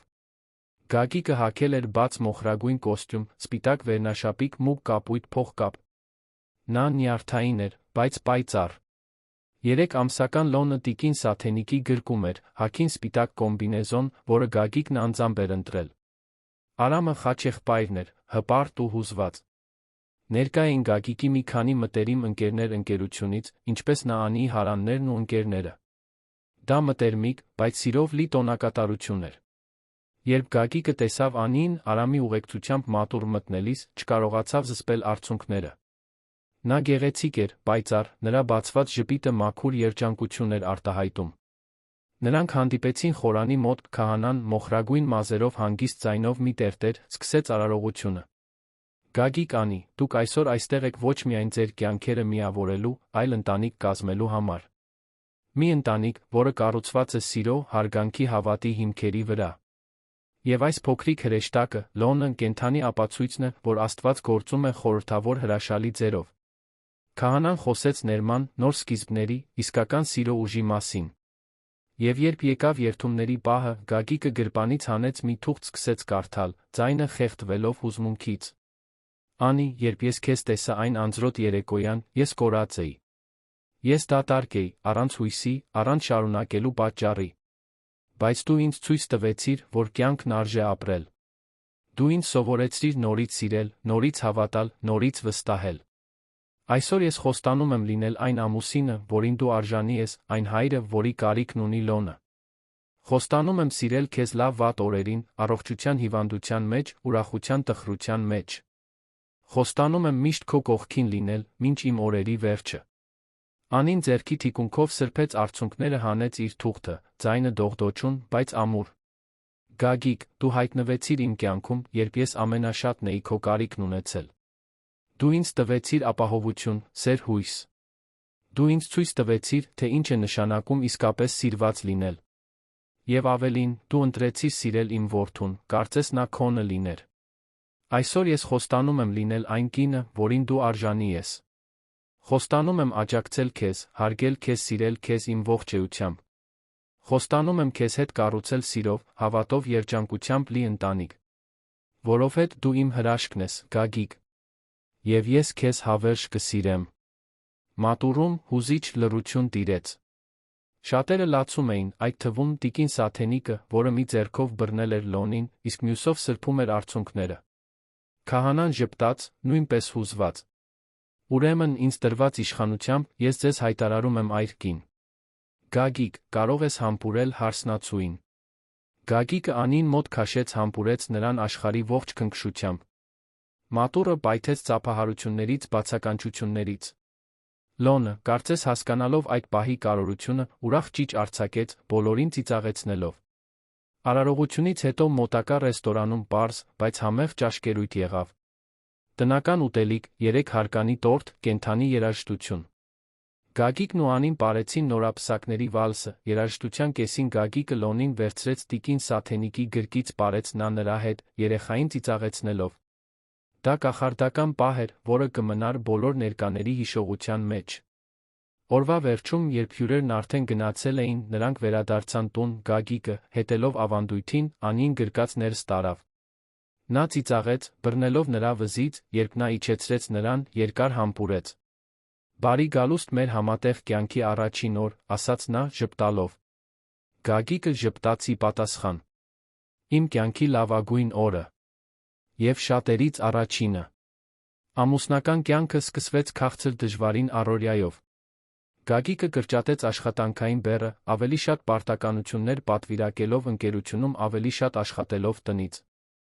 Ուզում էր ներկա լինել, հետել Լոնի կյանքի յուրաքանչյուր փուլին, յուրաքանչյուր ժպիտին, յուրաքանչյուր նվաճմանը։ Անին իր հերթին որոշեց վերսկսել ուսումը։ Միշտ երազել էր բուժքույր դառնալ, Գագիկը խրախուսեց նրան ընդունվել տեխնիկական դասընթացի։ Նա դասերը սկսեց ամուսնությունից 3 ամիս անց, Գագիկը կազմակերպեց իր գրաֆիկն այնպես, որ մնա Լոնի հետ, մինչ նա սովորում էր։ Նա սովորեց խյուս պատրաստել, միայնակ լողացնել, երեխային քնեցնել։ Եվ ամեն գիշեր, երբ Անին տուն էր գալիս հոգնած, բայց երջանիկ, նրանք միասին ընթրում էին, խոսում օրվա մասին, իսկ հետո գնում քնելու, Լոնը հանգիստ քնած իրենց անկողնու կողքի մահճակալում։ Ամիսներն արագ անցան։ Լոնն աճում էր առողջ խելացի։ 6 ամսականում արդեն միայնակ նստում էր։ 8 ամսականում սկսեց սողալ։ Գագիկը նկարահանում էր յուրաքանչյուր պահ, լուսանկարում, ամեն ինչ գրի առնում մի օրագրում, որը Անին գնել էր, նրանց ճանապարհորդությունը գրանցելու համար։ Եվ Լոնի յուրաքանչյուր նվաճման հետ Գագիկը զգում էր, որ իր մի մասը, որը տարիներ շարունակ մահացած էր, կյանքի է կոչվում։ Մի օր, երբ Գագիկը տան գրասենյակում պայմանագրեր էր վերանայում, Լոնը սողալով մոտեցավ նրան բռնվեց աթոռի ոտքից, փորձելով ոտքի կանգնել։ Գագիկն անմիջապես թողեց ամեն ինչ օգնեց նրան, բռնելով նրա փոքրիկ ձեռքերից։ Եվ հետո, Լոնը նայեց նրան իր մեծ, շագանակագույն աչքերով ասաց առաջին բառը. «Պա, պա»։ Գագիկը սառեց, սիրտը ուժգին բաբախում էր։ «Ինչ ասացիր, չեմպիոն։ Կրկնիր պապայի համար»։ Լոնը ժպտաց, ցույց տալով իր 2 նոր ծլած ատամիկները։ «Պա, պա»։ Գագիկը երեխային գրկեց ամուր սեղմեց, լաց լինելով առանց զսպելու։ Լոնը նրան պապա էր անվանել։ Այդ փոքրիկ տղան, որին նա չէր ծնել, բայց որին սիրում էր, կարծես իրենը լիներ, նրան ճանաչում էր որպես հայր։ Դա այն հաստատումն էր, որի կարիքը Գագիկը նույնիսկ չգիտեր, որ ուներ։ Երբ Անին տուն եկավ, Գագիկը պատմեց, թե ինչ է տեղի ունեցել, նա նույնպես լաց եղավ։ Նրանք խնդրեցին Լոնին կրկնել, նա, հպարտ, նորից ասաց. «Պա, պա»։ Այդ օրվանից այդ փոքրիկ բառը երաժշտություն դարձավ Գագիկի ականջների համար։ Նա պապա էր։ Նա որդի ուներ։ Նա ընտանիք ուներ։ Կյանքն իր հունով էր ընթանում։ Գագիկը հաջողության էր հասնում աշխատանքում, բայց այժմ հավասարակշռությամբ։ Անին գրեթե ավարտում էր բուժքույրական դասընթացը, գերազանց գնահատականներով դասախոսների գովասանքներով։ Լոնը դարձավ 1 տարեկան, նրանք գեղեցիկ խնջույք կազմակերպեցին տանը, կապույտ ու սպիտակ զարդարանքներով, փուչիկներով, 2 հարկանի տորթով շատ ընկերներով ու հարազատներով։ Արամը, որն այժմ աշխատում էր լոգիստիկ ընկերությունում, շատ ավելի լավ աշխատավարձով, բերել էր իր ընկերուհուն, Լիլիթ անունով մի քնքուշ աղջկա։ Տիկին Սաթենիկը պայծառ էր, տեսնելով իր ստեղծած ընտանիքի ծաղկումն ու երջանկությունը։ Խնջույքի ընթացքում, երբ Գագիկը գրկել էր Լոնին, նա փչում էր տորթի մոմը, Անին մոտեցավ շշնջաց ամուսնու ականջին. «Գագիկ, ես պետք է քեզ մի բան ասեմ»։ Նա հետաքրքրությամբ նայեց նրան։ «Ինչ»։ Անին ժպտաց, աչքերը փայլում էին։ «Ես հղի եմ»։ Գագիկը քիչ մնաց Լոնին գցեր։ Ամուր բռնեց երեխային լայն բացված աչքերով։ Նայեց Անիին։ «Ինչ»։ «Լուրջ»։ Նա ծիծաղելով գլխով արեց։ «Լուրջ»։ 2 ամսական։ 3 թեստ եմ արել այսօր առավոտյան հաստատել բժշկուհու մոտ։ Մենք երեխա ենք ունենալու, Գագիկ։ Նա նրան քաշեց ամուր գրկախառնության մեջ, Լոնը սեղմված նրանց երկուսի միջ, ծիծաղում էր իրավիճակից։ Գագիկը չէր կարողանում խոսել, միայն լացում էր ու ժպտում միաժամանակ։ Անին նույնպես լացում էր։ Եվ երբ վերջապես բաժանվեցին, նա ազատ ձեռքերով բռնեց նրա դեմքը ուժգին համբուրեց։ Դու ինձ աշխարհի ամենաերջանիկ մարդն ես դարձնում, Անի։ Ես քեզ այնքան եմ սիրում։ Ես էլ եմ քեզ սիրում։ Եվ մենք մեր երեխաներին կմեծացնենք շատ սիրով։ Որովհետև մենք գիտենք, թե որքան կարող է սերը փոխակերպել։ Գագիկը գլխով արեց, նայելով Լոնին, իսկ հետո Անի դեռ փոքր փորիկին։ Նա կառուցում էր այն ընտանիքը, որը կարծում էր, թե ընդմիշտ կորցրել է։ Եվ այս անգամ այլ կերպ կլիներ։ Նա ներկա կլիներ։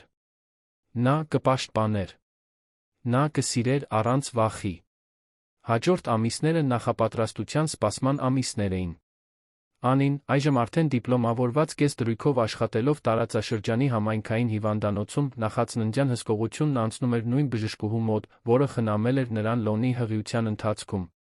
Գագիկը նրան ուղեկցում էր բոլոր այցերին, միշտ ուշադիր, միշտ ներկա։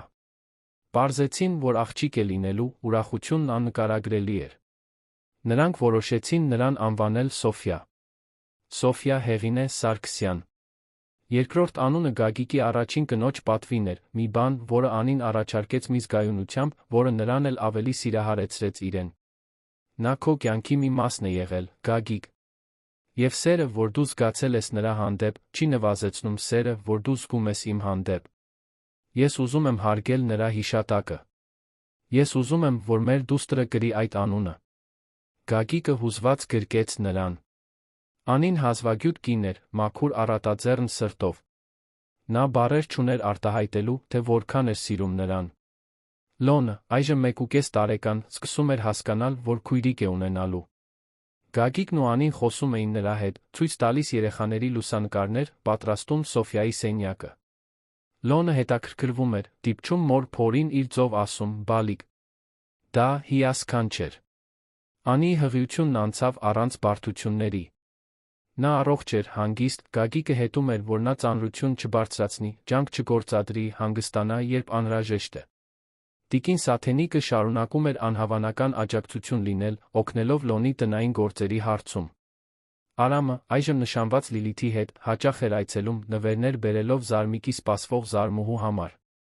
Երբ Անին մտավ 9-րդ ամիս, Գագիկն արձակուրդ վերցրեց աշխատանքից։ Ուզում էր լիովին հասանելի լինել, առանց շեղումների։ Եվ մի կիրակի առավոտ, նախաճաշից քիչ առաջ, Անին զգաց առաջին կծկումը։ Գագիկ, ժամանակն է։ Նա պատրաստ էր։ Պայուսակը շաբաթներ շարունակ պատրաստ էր, մեքենան, լի բաքով, հիվանդանոցի ճանապարհը, անգիր արած։ Կանչեց տիկին Սաթենիկին, որը պետք է մնար Լոնի հետ, վերցրեց բանալիները, արագ դուրս եկան։ Անին հանգիստ էր, խորը շնչում էր, զսպում կծկումները։ Նա արդեն գիտեր, թե ինչ սպասել։ Բայց այս անգամ այլ էր։ Այս անգամ նա մենակ չէր։ Նա ուներ Գագիկին։ Եվ նա ուներ իրեն։ Հասան հիվանդանոց, ուղիղ գնացին ծննդասենյակ։ Բժշկական անձնակազմն արդեն պատրաստ էր, բժշկուհի Արմինեն, որս մեկ անգամ պետք է ընդուներ ծնունդը, ժպտաց, տեսնելով Գագիկին։ Պատրաստ ես ծանոթանալու դստերդ հետ, Գագիկ։ Նա հուզված ժպտաց։ Ավելի քան պատրաստ։ Ծննդաբերությունն արագ հանգիստ անցավ։ Անին անհավանական էր, ուժեղ վճռական։ Եվ երբ Սոֆիայի լացը արձագանքեց սենյակում, Գագիկը զգաց, որ սիրտը պայթում է սիրուց։ Երեխան կատարյալ էր։ Փոքրիկ, վարդագույն, մուգ մազերով թոքերի ողջ ուժով գոռում էր։ Շնորհավորում եմ։ Առողջ աղջիկ է, հայտարարեց բժշկուհին, Սոֆիային տալով Անիին։ Նա դստերը գրկեց, լաց եղավ երջանկությունից։ Գագիկը մոտեցավ, նայելով իր կյանքի երկու կանանց մի սիրով, որը երբեք չէր կարծում, թե նորից կարող է զգալ։ Նա կատարյալ է, Անի։ Մեր դուստրը կատարյալ է։ Անին Սոֆիային մեկնեց նրան, Գագիկը նրան վերցրեց աշխարհի ողջ զգուշությամբ։ Նա այնքան թեթ էր, այնքան փխրուն, այնքան գեղեցիկ։ Նա համբուրեց նրա ճակատը շշնջաց։ Բարի գալուստ աշխարհ, Սոֆիա։ Պապան ու մաման քեզ շատ են սիրում։ Եվ եղբայրդ, Լոնը, նույնպես։ Սոֆյան մի կարճ պահ բացեց աչքերը, կարծես ճանաչելով հոր ձայնը, Գագիկը զգաց, որ ամեն ինչ, բացարձակապես ամեն ինչ, արժեր դրան։ Բոլոր ցավերը, բոլոր կորուստները, բոլոր ծուռումուռ ճանապարհները, որ նա անցել էր, նրան բերել էին այստեղ։ Այդ ծննդասենյակ, այդ ընտանիք, այդ լիակատար փրկության պահ։ Երբ վերադարձան տուն, Լոնը վազեց դեպի նրանց, անհամբեր ծանոթանալու քրոջ հետ։ Գագիկը կռացավ, զգուշությամբ պահելով Սոֆյային, ցույց տվեց տղային։ Լոն, սա Սոֆյան է։ Քո քույրիկը։ Լոնը լայն բացված աչքերով նայեց երեխային, աշխարհի ողջ անմեղությամբ նրբորեն դիպավ նրա փոքրիկ ձեռքին։ Սոֆյան սեղմեց եղբոր մատը, Լոնը հիացած ժպտաց։ Բալիկ, ասաց նա հպարտ։ Գագիկն ու Անին իրար նայեցին, աչքերը արցունքոտ։ Սա ընտանիք էր։ Սա սեր էր։ Սա այն ամենն էր, ինչ նրանք միշտ ուզել էին։ Տունը լցվեց նոր կյանքով։ Սոֆյան հանգիստ էր, լավ էր քնում, լավ էր կերակրվում։ Լոնը հիացած էր քրոջով, միշտ ուզում էր նրա կողքին լինել, խաղալիքներ բերել, համբուրել։ Տիկին Սաթենիկն օգնում էր ինչով կարող էր, բայց հարգում էր զույգի տարածքը, հասկանալով, որ նրանք կառուցում են իրենց սեփական դինամիկան։ Գագիկը, որը նախկինում լուրջ զուսպ մարդ էր, այժմ բարձր ծիծաղում էր, խաղում երեխաների հետ, պարում տանը Սոֆյային գրկած, մինչ Լոնը վազում էր նրա հետից։ Անին այս ամենը դիտում էր երախտագիտությամբ լի սրտով։ Նա գտել էր ոչ միայն ամուսին, այլ ուղեկից, գործընկեր, իր երեխաների հայր։ Մի երեկո, երբ Սոֆյան արդեն 1 ամսական էր, Գագիկն ու Անին սենյակում էին, յուրաքանչյուրը գրկել էր երեխաներից մեկին։ Լոնը գրեթե քնած էր Անիի գրկում, իսկ Սոֆյան Գագիկի ձեռքերում էր, աչքերը լայն բաց, հետաքրքրությամբ դիտում էր հորը։ Անի, հիշում ես այն օրը անձրի տակ։ Նա ժպտաց։ Ինչպես կարող էի մոռանալ։ Դա այն օրն էր, երբ իմ կյանքը փոխվեց։ Իմն էլ։ Ես այնքան կորած էի, այնքան դատարկ։ Եվ դու ինձ փրկեցիր։ Դու Լոնը։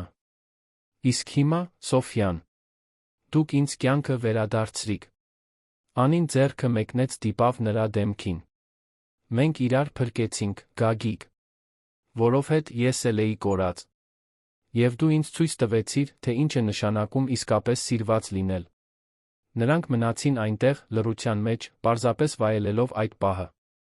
Տունը լուռ էր, միայն երեխաների թեթ շնչառության ձայնն էր լսվում։ Եվ երկուսն էլ գիտեին, որ անկախ նրանից, թե ինչ կլինի ապագայում, նրանք միասին կդիմագրավեն։ Որովհետ հիմա նրանք ընտանիք էին։ Մի ընտանիք, որը կառուցվել էր ոչ թե պատահականությամբ, այլ ընտրությամբ։ Սիրով։ Հավատով։ Հաջորդ տարիները երջանկության տարիներ էին, որոնք Գագիկը երբեք չէր պատկերացնում, որ հնարավոր են։ Տունը, որը նախկինում պարզապես պատերից ու տանիքից կազմված կառույց էր, վերածվեց իսկական օջախի, լի մանկական ծիծաղով, անկյուններում սփռված խաղալիքներով, սառնարանին կպցրած նկարներով։ Խոհանոցից եկող տնական ուտելիքի մշտական բույրով։ Անին, այժմ արդեն դիպլոմավորված բուժքույր աշխատելով տարածաշրջանի համայնքային հիվանդանոցում, գտավ իր նպատակը, օգնելով խոցելի իրավիճակներում գտնվող կանանց, առաջարկելով ոչ միայն բժշկական խնամք, այլ հուզական աջակցություն հույս։ Նրա հաղթահարման պատմությունը ոգեշնչում էր հիվանդներին, նա դարձավ հիվանդանոցի հեղինակավոր դեմքերից մեկը։ Գագիկն իր հերթին ամբողջությամբ վերադասավորեց իր առաջնահերթությունները։ Կտրուկ կրճատեց գործուղումները, սկսեց ավելի շատ աշխատել տնից պարտականություններ պատվիրակեց իր վստահելի թիմին։ Նա չէր ուզում բաց թողնել երեխաների կյանքի որե կարոր պահ։ Ուզում էր ներկա լինել, երբ Լոնն աներ իր առաջին իսկական քայլերը, երբ Սոֆյան ասեր իր առաջին բառերը, երբ լինեին ջերմություններ, գիշերային վախեր, ուրախություններ, հայտնագործություններ։ Եվ նա ներկա էր։ Յուրաքանչյուր պահի նա այնտեղ էր։ Լոնը շատ արագ էր մեծանում։ 2 տարեկանում նա արդեն խոսուն, հետաքրքրասեր էներգիայով լի տղա էր։ Ուներ մոր շագանակագույն աչքերը մի ժպիտ, որը լուսավորում էր ցանկացած միջավայր։ Գագիկին բացարձակ բնականությամբ պապա էր անվանում, ցանկացած կողմնակի մարդու համար անհնար կլիներ իմանալ, որ նրանց միջ արյան կապ չկա։ Որովհետև սերը, որ Գագիկը զգում էր Լոնի հանդեպ, այնքան խորն էր, այնքան անկեղծ, որ գերազանցում էր ցանկացած կենսաբանական հարց։ Գրեթե 1 տարեկան Սոֆյան հանգիստ դիտողական երեխա էր։ Ուներ հոր կապույտ աչքերը, մոր մուգ մազերը, մի գեղեցիկ համադրություն, որը ստիպում էր բոլորին կանգ առնել նայել։ Նա սիրում էր լինել Գագիկի գրկում, հատկապես գիշերները, երբ նա օրորում էր նրան կամացուկ երգելով երգեր, որոնք նույնիսկ չգիտեր, որ գիտի։ Լոնը երբեմն խանդում էր, նույնպես ուշադրություն էր ուզում, Գագիկը միշտ միծ գտնում էր երկուսին էլ միաժամանակ գրկելու, երկուսին էլ ծիծաղեցնելով։ Ընտանիքի առօրյան պարզ էր, բայց լի իմաստով։ Գագիկը վաղ էր արթնանում, բոլորի համար նախաճաշ պատրաստում, օգնում Լոնին հագնվել, մինչ Անին կերակրում էր Սոֆյային։ Հետո Լոնին տանում էր մանկապարտեզ, նախքան գրասենյակ գնալը։ Անին հիվանդանոցում աշխատում էր փոփոխական հերթափոխով, նրանք կազմակերպում էին իրենց գրաֆիկն այնպես, որ միշտ իրենցից մեկը լիներ երեխաների հետ։ Հանգստյան օրերին զբոսնում էին այգում, այցելում տիկին Սաթենիկին Արամին, որն այժմ ամուսնացած էր Լիլիթի հետ, ապրում էր մոտակա բնակարանում, կամ պարզապես մնում էին տանը, վայելելով միմյանց ընկերակցությունը։ Բայց նույնիսկ այսքան երջանկության մեջ Գագիկն իր ներսում մի բան էր կրում, որը դեռ լիովին չէր լուծել։ Նա երբեք չէր վերադարձել այն գերեզմանատուն, որտեղ թաղված էր Հեղինեն։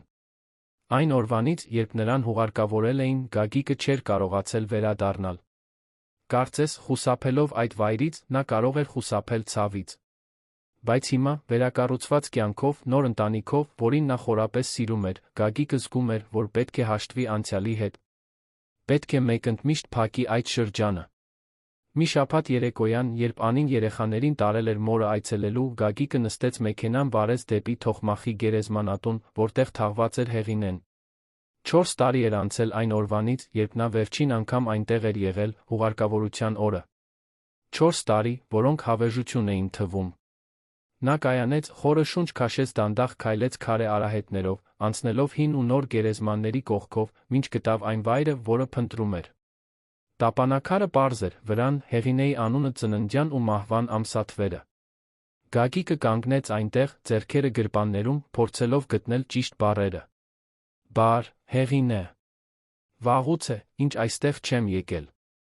Գիտեմ, որ պետք է ավելի շուտ գայի, բայց չէի կարողանում։ Ցավը չափազանց մեծ էր։ Նա դադար տվեց, զգալով, որ արցունքները սկսում են հոսել։ Ուզում էի քեզ ասել, որ հիմա լավ եմ։ Գիտեմ, որ դու ուրախ կլինեիր իմանալ։ Ես մեկին հանդիպեցի։ Մի անհավանական, ուժեղ, հավատով լի կնոջ։ Նրա անունը Անի է։ Եվ մենք 2 երեխա ունենք։ Լոնը, որին ես մեծացրել եմ մանկուց, Սոֆյան, որը ծնվել է գրեթե 1 տարի առաջ։ Եվ Հեղինե, ես նրան սիրում եմ այնպես, ինչպես չգիտեի, որ հնարավոր է նորից սիրել։ Ես սիրում եմ Անիին։ Ես սիրում եմ մեր երեխաներին։ Եվ գիտեմ, որ դա չի նվազեցնում սերը, որ ես զգացել եմ քո հանդեպ։ Դու միշտ տեղ կունենաս իմ սրտում։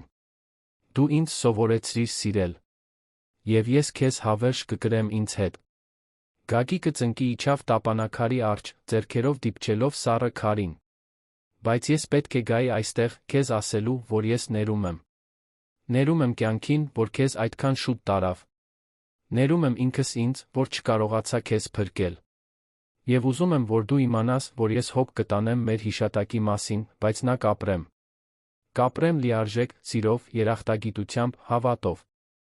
Որովհետև գիտեմ, որ դա այն է, ինչ դու կուզենայիր, որ ես անեի։ Նա մնաց այնտեղս մի քանի րոպե, լռության մեջ, պարզապես զգալով թե զեփյուրը, որը շարժում էր շրջապատի ծառերը։ Եվ երբ վերջապես ոտքի կանգնեց, իր ներսում ինչ-որ այլ բան զգաց։ Թեթություն։ Մի խաղաղություն, որը նա տարիներ շարունակ չէր զգացել։ Նա հաշտվել էր Հեղինեի հետ։ Հաշտվել էր անցյալի հետ։ Եվ այժմ կարող էր առաջ շարժվել, առանց մեղքի զգացումի, առանց բեռի, առանց ստվերների։ Երբ տուն հասավ, Անին ու երեխաներն արդեն վերադարձել էին։ Լոնը վազեց դեպի նա, գոռալով պապավ ցատկեց նրա գիրկը։ Սոֆյան, որը մանկական աթոռում էր, ձեռքերը մեկնեց, երբ տեսավ նրան։ Գագիկը երկուսին էլ վերցրեց, մեկին միթին, մյուսին մյուս, ծածկեց նրանց համբույրներով։ Անին մոտեցավ, նկատելով ամուսնու աչքերում ինչ-որ այլ բան։ Լավ ես։ Գագիկը նայեց նրան ժպտաց։ Այո։ Ավելի լավ, քան երբե։ Նա այլս ոչինչ չհարցրեց, բայց գիտեր։ Գիտեր, որ Գագիկն այդ երեկոյան ինչ-որ կարևոր բան էր արել։ Եվ հարգեց նրա լռությունը, պարզապես գրկեց նրան կամացուկ ասաց. Ես քեզ սիրում եմ։ Ես էլ եմ քեզ սիրում։ Շատ։ Այդ գիշեր, երբ երեխաները քնեցին, Գագիկն ու Անին մնացին հետի պատշգամբում նստած կողք կողքի, նայելով աստղազարդ երկնքին։ Գեղեցիկ լիալուսին կար, գիշերվա լռությունը խախտվում էր միայն ծղրիդների երգով պողոտայի մեքենաների հեռավոր ձայնով։ Անի, ես այսօր գերեզմանատանն էի։ Գնացել էի Հեղինեին այցելելու։ Անին ոչինչ չասաց, պարզապես բռնեց նրա ձեռքը, սպասեց, որ նա շարունակի։ Ես պետք է դա անեի։ Պետք է խոսեի նրա հետ, շնորհակալություն հայտնեի այն ամենի համար, ինչ մենք ապրել ենք, բայց նա իսկապես հրաժեշտ տայի։ Եվ գիտես, ինչ հասկացա։ Ինչ։ Որ սերը չի ավարտվում։ Այն պարզապես փոխակերպվում է։ Ես սիրել եմ Հեղինեին։ Եվ այդ սերն իրական էր, ինտենսիվ էր, կարևոր էր։ Բայց դա չի խանգարում, որ ես սիրեմ քեզ։ Որովհետև սիրտը տեղ ունի շատ սերերի համար, Անի։ Եվ իմ սիրտն այսօր լի է։ Լի է քեզնով, Լոնով, Սոֆիայով, մեր ընտանիքով։ Եվ ես երախտապարտ եմ։ Երախտապարտ եմ այն ամենի համար, ինչ կյանքն ինձ տվել է, նույնիսկ կորուստների համար, որովհետև դրանք էին, որ ինձ բերեցին քեզ մոտ։ Անին զգաց, որ արցունքները հոսում են դեմքով։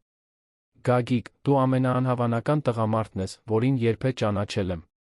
Եվ ես ամեն օր երախտապարտ եմ, որ դու կանգնեցրիր մեքենան այն անձրոտ երեկոյան, որ դու ընտրեցիր օգնել ինձ։ Որովհետև դու ամբողջությամբ փոխեցիր իմ կյանքը։ Իսկ դու փոխեցիր իմը։ Դու ինձ հույսը վերադարձրիր, Անի։ Դու ինձ ցույց տվեցիր, որ հնարավոր է նորից սկսել։ Որ հնարավոր է նորից երջանիկ լինել։ Նրանք մնացին այնտեղ, գրկախառնված, մինչ ուշ գիշեր։ Եվ երբ վերջապես գնացին քնելու, Գագիկը, նախքան անկողին մտնելը, անցավ երեխաների սենյակով։ Լոնը քնած էր մեջքի վրա, գրկած փափուկ արջուկը, որը Գագիկը նվիրել էր իրենց ծանոթության օրը։ Սոֆյան մահճակալում էր, ձեռքերը տարածած գլխավերում, հանգիստ շնչում էր։ Գագիկը մնաց այնտեղ, պարզապես նայելով նրանց, զգալով մի երախտագիտություն, որն այնքան մեծ էր, որ ցավ էր պատճառում։ Շնորհակալ եմ, Աստված։ Շնորհակալ եմ այս երկրորդ հնարավորության համար։ Շնորհակալ եմ այս ընտանիքի համար։ 6 տարվա մեջ առաջին անգամն էր, որ Գագիկն աղոթում էր։ Հեղինեի կորստից հետո նա հեռացել էր հավատի ցանկացած ծից։ Բայց հիմա, այդ պահին, նա չէր կարողանում այլ բան անել, քան շնորհակալություն հայտնել։ Շնորհակալություն հայտնել յուրաքանչյուր վայրկյանի, յուրաքանչյուր ժպիտի, յուրաքանչյուր գրկախառնության համար։ Որովհետև նա գիտեր, որ այդ ամենից ոչինչ երաշխավորված չէր։ Եվ դրա համար յուրաքանչյուր պահն անգին արժեք ուներ։ Հաջորդ ամիսները ամրապնդման ամիսներ էին։ Լոնը սկսեց հաճախել նախակրթարան, սիրում էր հորը պատմել ընկերների, խաղերի, ուսուցչուհու պատմած հեքիաթների մասին։ Սոֆյան առաջին քայլերն արեց Գագիկի օգնությամբ, որը նկարահանեց ամեն ինչ, ուղարկեց Անիին աշխատավայր։ Նա հուզմունքից լաց եղավ, տեսնելով տեսանյութը, ցանկանալով այնտեղ լինել, բայց երջանիկ էր, իմանալով, որ Գագիկը միշտ ներկա է։ Անին ավելի ու ավելի էր աչքի ընկնում հիվանդանոցում։ Նրա նվիրվածությունն ու կարեկցանքը բոլորի կողմից ճանաչվում էին, նրան նշանակեցին մայրության բաժանմունքի համակարգող։ Դա մեծ պատասխանատվություն էր, բայց նա պատրաստ էր։ Օգտագործում էր իր սեփական փորձը, ընդունելու դժվար իրավիճակներում հայտնված կանանց, առաջարկելով ոչ միայն բժշկական խնամք, այլ քաջալերանքի հույսի խոսքեր։ Գագիկը նույնպես մասնագիտական հաջողությունների էր հասնում։ Նրա ընկերությունն աճեց, նոր պայմանագրեր կնքվեցին, նրան հրավիրեցին դասախոսություններ կարդալու առաջնորդության անձնական ու մասնագիտական կյանքի հավասարակշռության մասին միջոցառումներին։ Նա ընդունում էր որոշ հրավերներ, բայց միշտ առաջնահերթությունը տալիս էր ընտանիքին։ Եվ երբ բեմում էր, խոսելով հարյուրավոր մարդկանց առջ, նա միշտ հիշատակում էր Անիին, Լոնին, Սոֆիային։ Միշտ ասում էր, որ իսկական հաջողությունը ոչ թե թվերի մեջ է, այլ հարաբերությունների, սիրո, ներկայության։ Մի երեկո, երբ Սոֆյան արդեն 2 տարեկան էր, իսկ Լոնը 4, ընտանիքը հավաքվել էր հյուրասենյակում։ Անին երեխաների համար հեքիաթ էր կարդում, մինչ Գագիկը խոհանոցում ադի-բուդի էր պատրաստում։ Երբ վերադարձավ գոլորշիացող ամանով, նստեց նրանց կողքին բազմոցին, Լոնն անմիջապես հարմարավետ տեղավորվեց նրա գրկում։ Պապա, երբ մեծանամ, ուզում եմ քեզ նման լինել։ Գագիկը զարմացած նայեց որդուն։ Այո։ Իսկ ինչու՞։ Որովհետև դու աշխարհի լավագույն հայրն ես։ Եվ ես էլ եմ ուզում լավ հայր լինել։ Գագիկը զգաց, որ սիրտը սեղմվում է։ Ավելի ամուր բռնեց Լոնին, համբուրեց նրա գլուխը։ Դու անհավանական հայր կլինես, չեմպիոն։ Որովհետև դու հսկայական սիրտ ունես։ Սոֆյան, որը անի գրկում էր, ձեռքերը մեկնեց դեպի Գագիկը, նույնպես ուշադրություն ուզելով։ Նա վերցրեց նրան, երկու երեխաներին հավասարակշռելով գրկում, անին ժպտաց, հեռախոսով լուսանկարելով։ Այս լուսանկարը կգնա մեր կատարյալ պահերի հավաքածու։ Գագիկը նայեց նրան, նրանց հայացքները հանդիպեցին։ Այդ հայացքում այնքան սեր կար, այնքան երախտագիտություն, այնքան մտերմություն։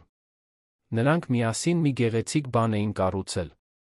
Մի բան, որը սկսվել էր ամենաանհավանական հանգամանքներում, բայց որն ամրապնդվել էր ամեն օր, ամեն հաղթահարված մարտահրավերի, ամեն կիսված ուրախության հետ։ Ավելի ուշ, երբ երեխաները քնեցին, Գագիկը գնաց տան գրասենյակ, բացեց դարակը, որտեղ պահում էր մի դեղնած ծրար։ Ներսում Հեղինեի լուսանկարներն էին, իրենց հարսանիքից, հղիությունից։ Նա քնքշությամբ, բայց առանց ցավի նայեց պատկերներին։ Միայն երախտագիտությամբ։ Հետո վերցրեց գրիչ նամակ, գրեց։ Մի նամակ, որը երբեք ոչ ոք չէր կարդա, բայց որը նա պետք է գրեր իր համար։ Հեղինե, այսօր ես վերջապես կարող եմ ասել, որ խաղաղության մեջ եմ։ Ես սիրել եմ քեզ իմ ողջ էությամբ։ Եվ երբ կորցրի քեզ, կարծում էի, թե այլս երբեք չեմ կարողանա սիրել։ Բայց կյանքն ինձ սովորեցրեց, որ սերն ավելի մեծ է, քան ցավը։ Որ հնարավոր է նորից սկսել, առանց մոռանալու։ Որ հնարավոր է հարգել անցյալը, միաժամանակ կառուցելով ապագան։ Անին ինձ սովորեցրեց դա։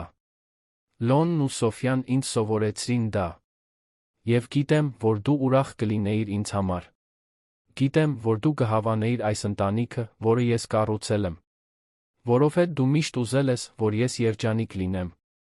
Եվ ես երջանիկ եմ, Հեղինե։ Տարիներ անց առաջին անգամ ես իսկապես երջանիկ եմ։ Եվ ուզում եմ, որ դու իմանաս, որ ես հոգ կտանեմ այս երջանկության մասին, ինչպես կտանեի քո մասին։ Սիրով, նվիրվածությամբ, հավատով։ Շնորհակալ եմ այն ամենի համար, ինչ ապրել ենք։ Շնորհակալ եմ, որ եղել ես իմ առաջին մեծ սիրո պատմությունը։ Եվ շնորհակալ եմ, որ նույնիսկ այնտեղից, որտեղ դու ես, ինձ ուղղորդել ես դեպի Անին։ Որովհետև գիտեմ, որ դու մասնակցություն ես ունեցել դրանում։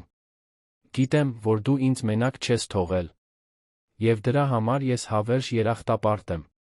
Հանգչիր խաղաղությամբ, սիրելիս։ Ես լավ կլինեմ։ Մենք լավ կլինենք։ Գագիկը ծալեց նամակը, դրեց ծրարի մեջ, պահեց դարակում։ Փակեց աչքերը, խորը շունչ քաշեց, զգաց, որ ինչ-որ բան կոտրվում է իր ներսում։ Դա ցավ չէր։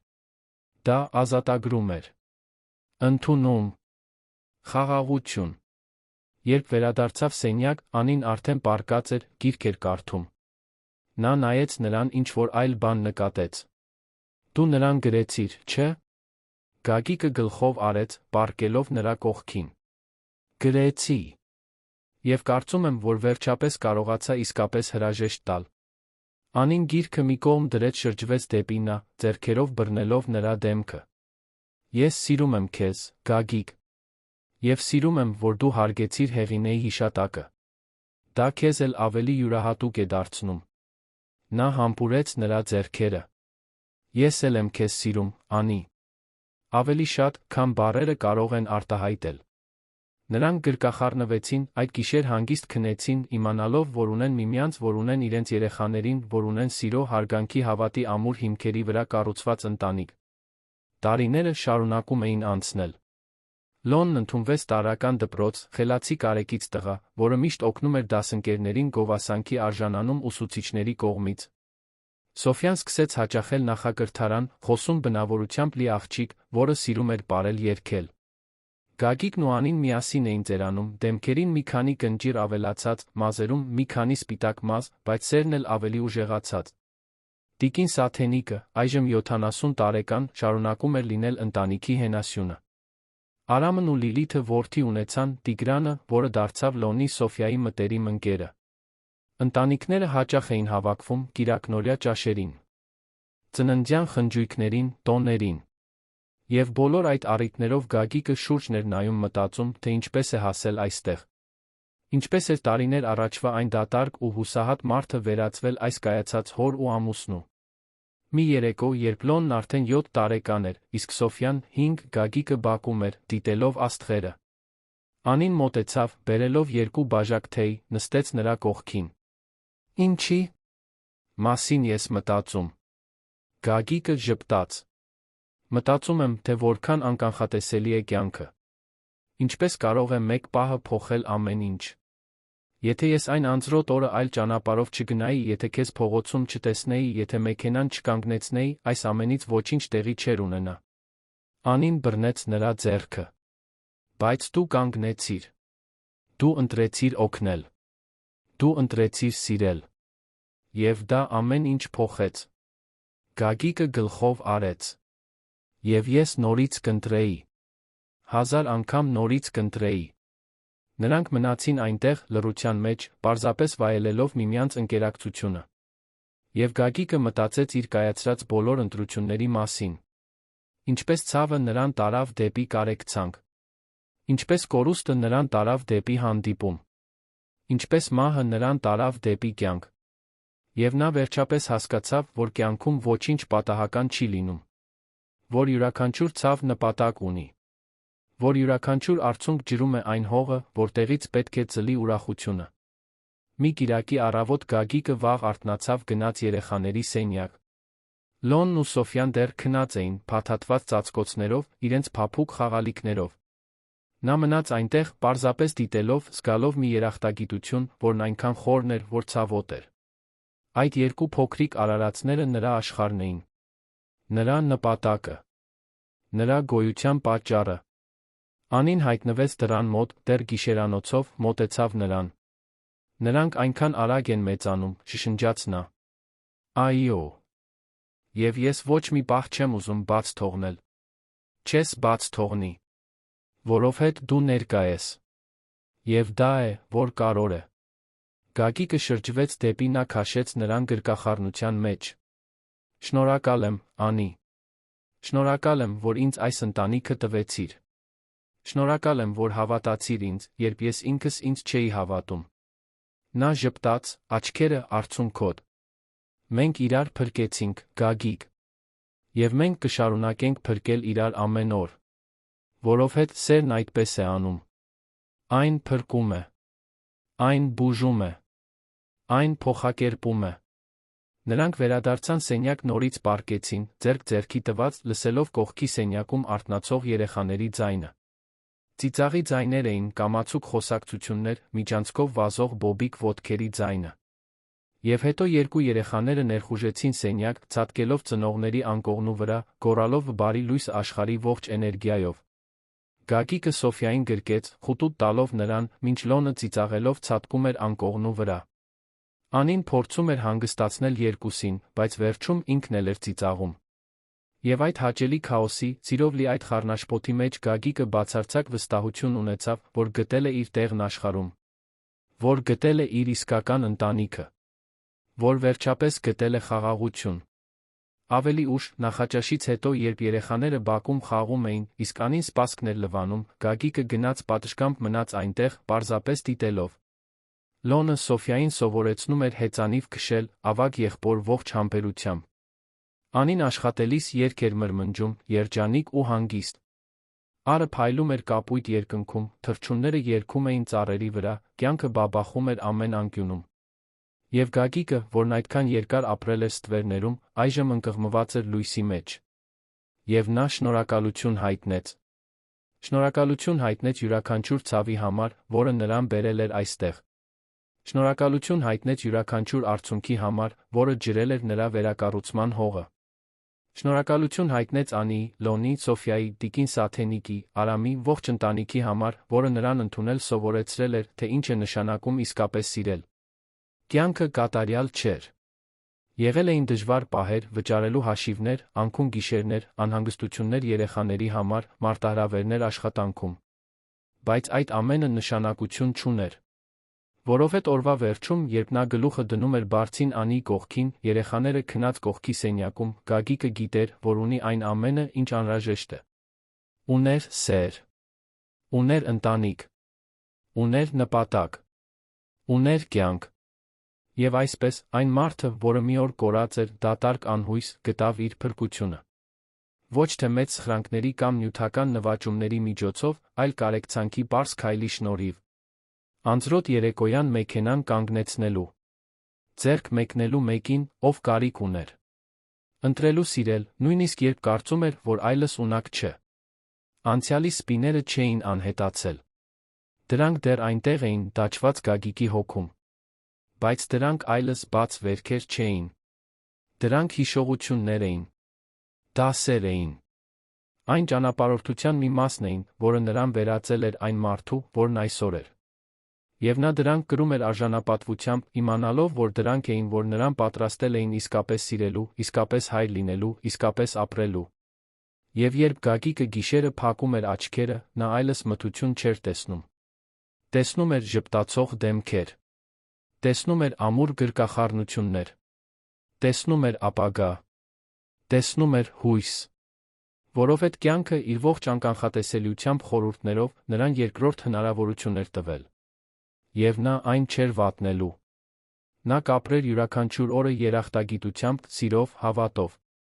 Որովհետև հիմա նա գիտեր, որ ամենամեծ նվերը, որ մարդ կարող է ստանալ, ոչ թե ամեն ինչ ունենալն է, այլ ունենալ մեկին, ում հետ կարելի է կիսել ամեն ինչ։ Եվ նա ուներ։ Նա ուներ Անիին։ Նա ուներ Լոնին։ Նա ուներ Սոֆիային։ Նա ուներ իր ընտանիքը։ Եվ դա ամեն ինչ էր։ Դա ավելին էր, քան բավարար։ Դա լիակատար փրկություն էր։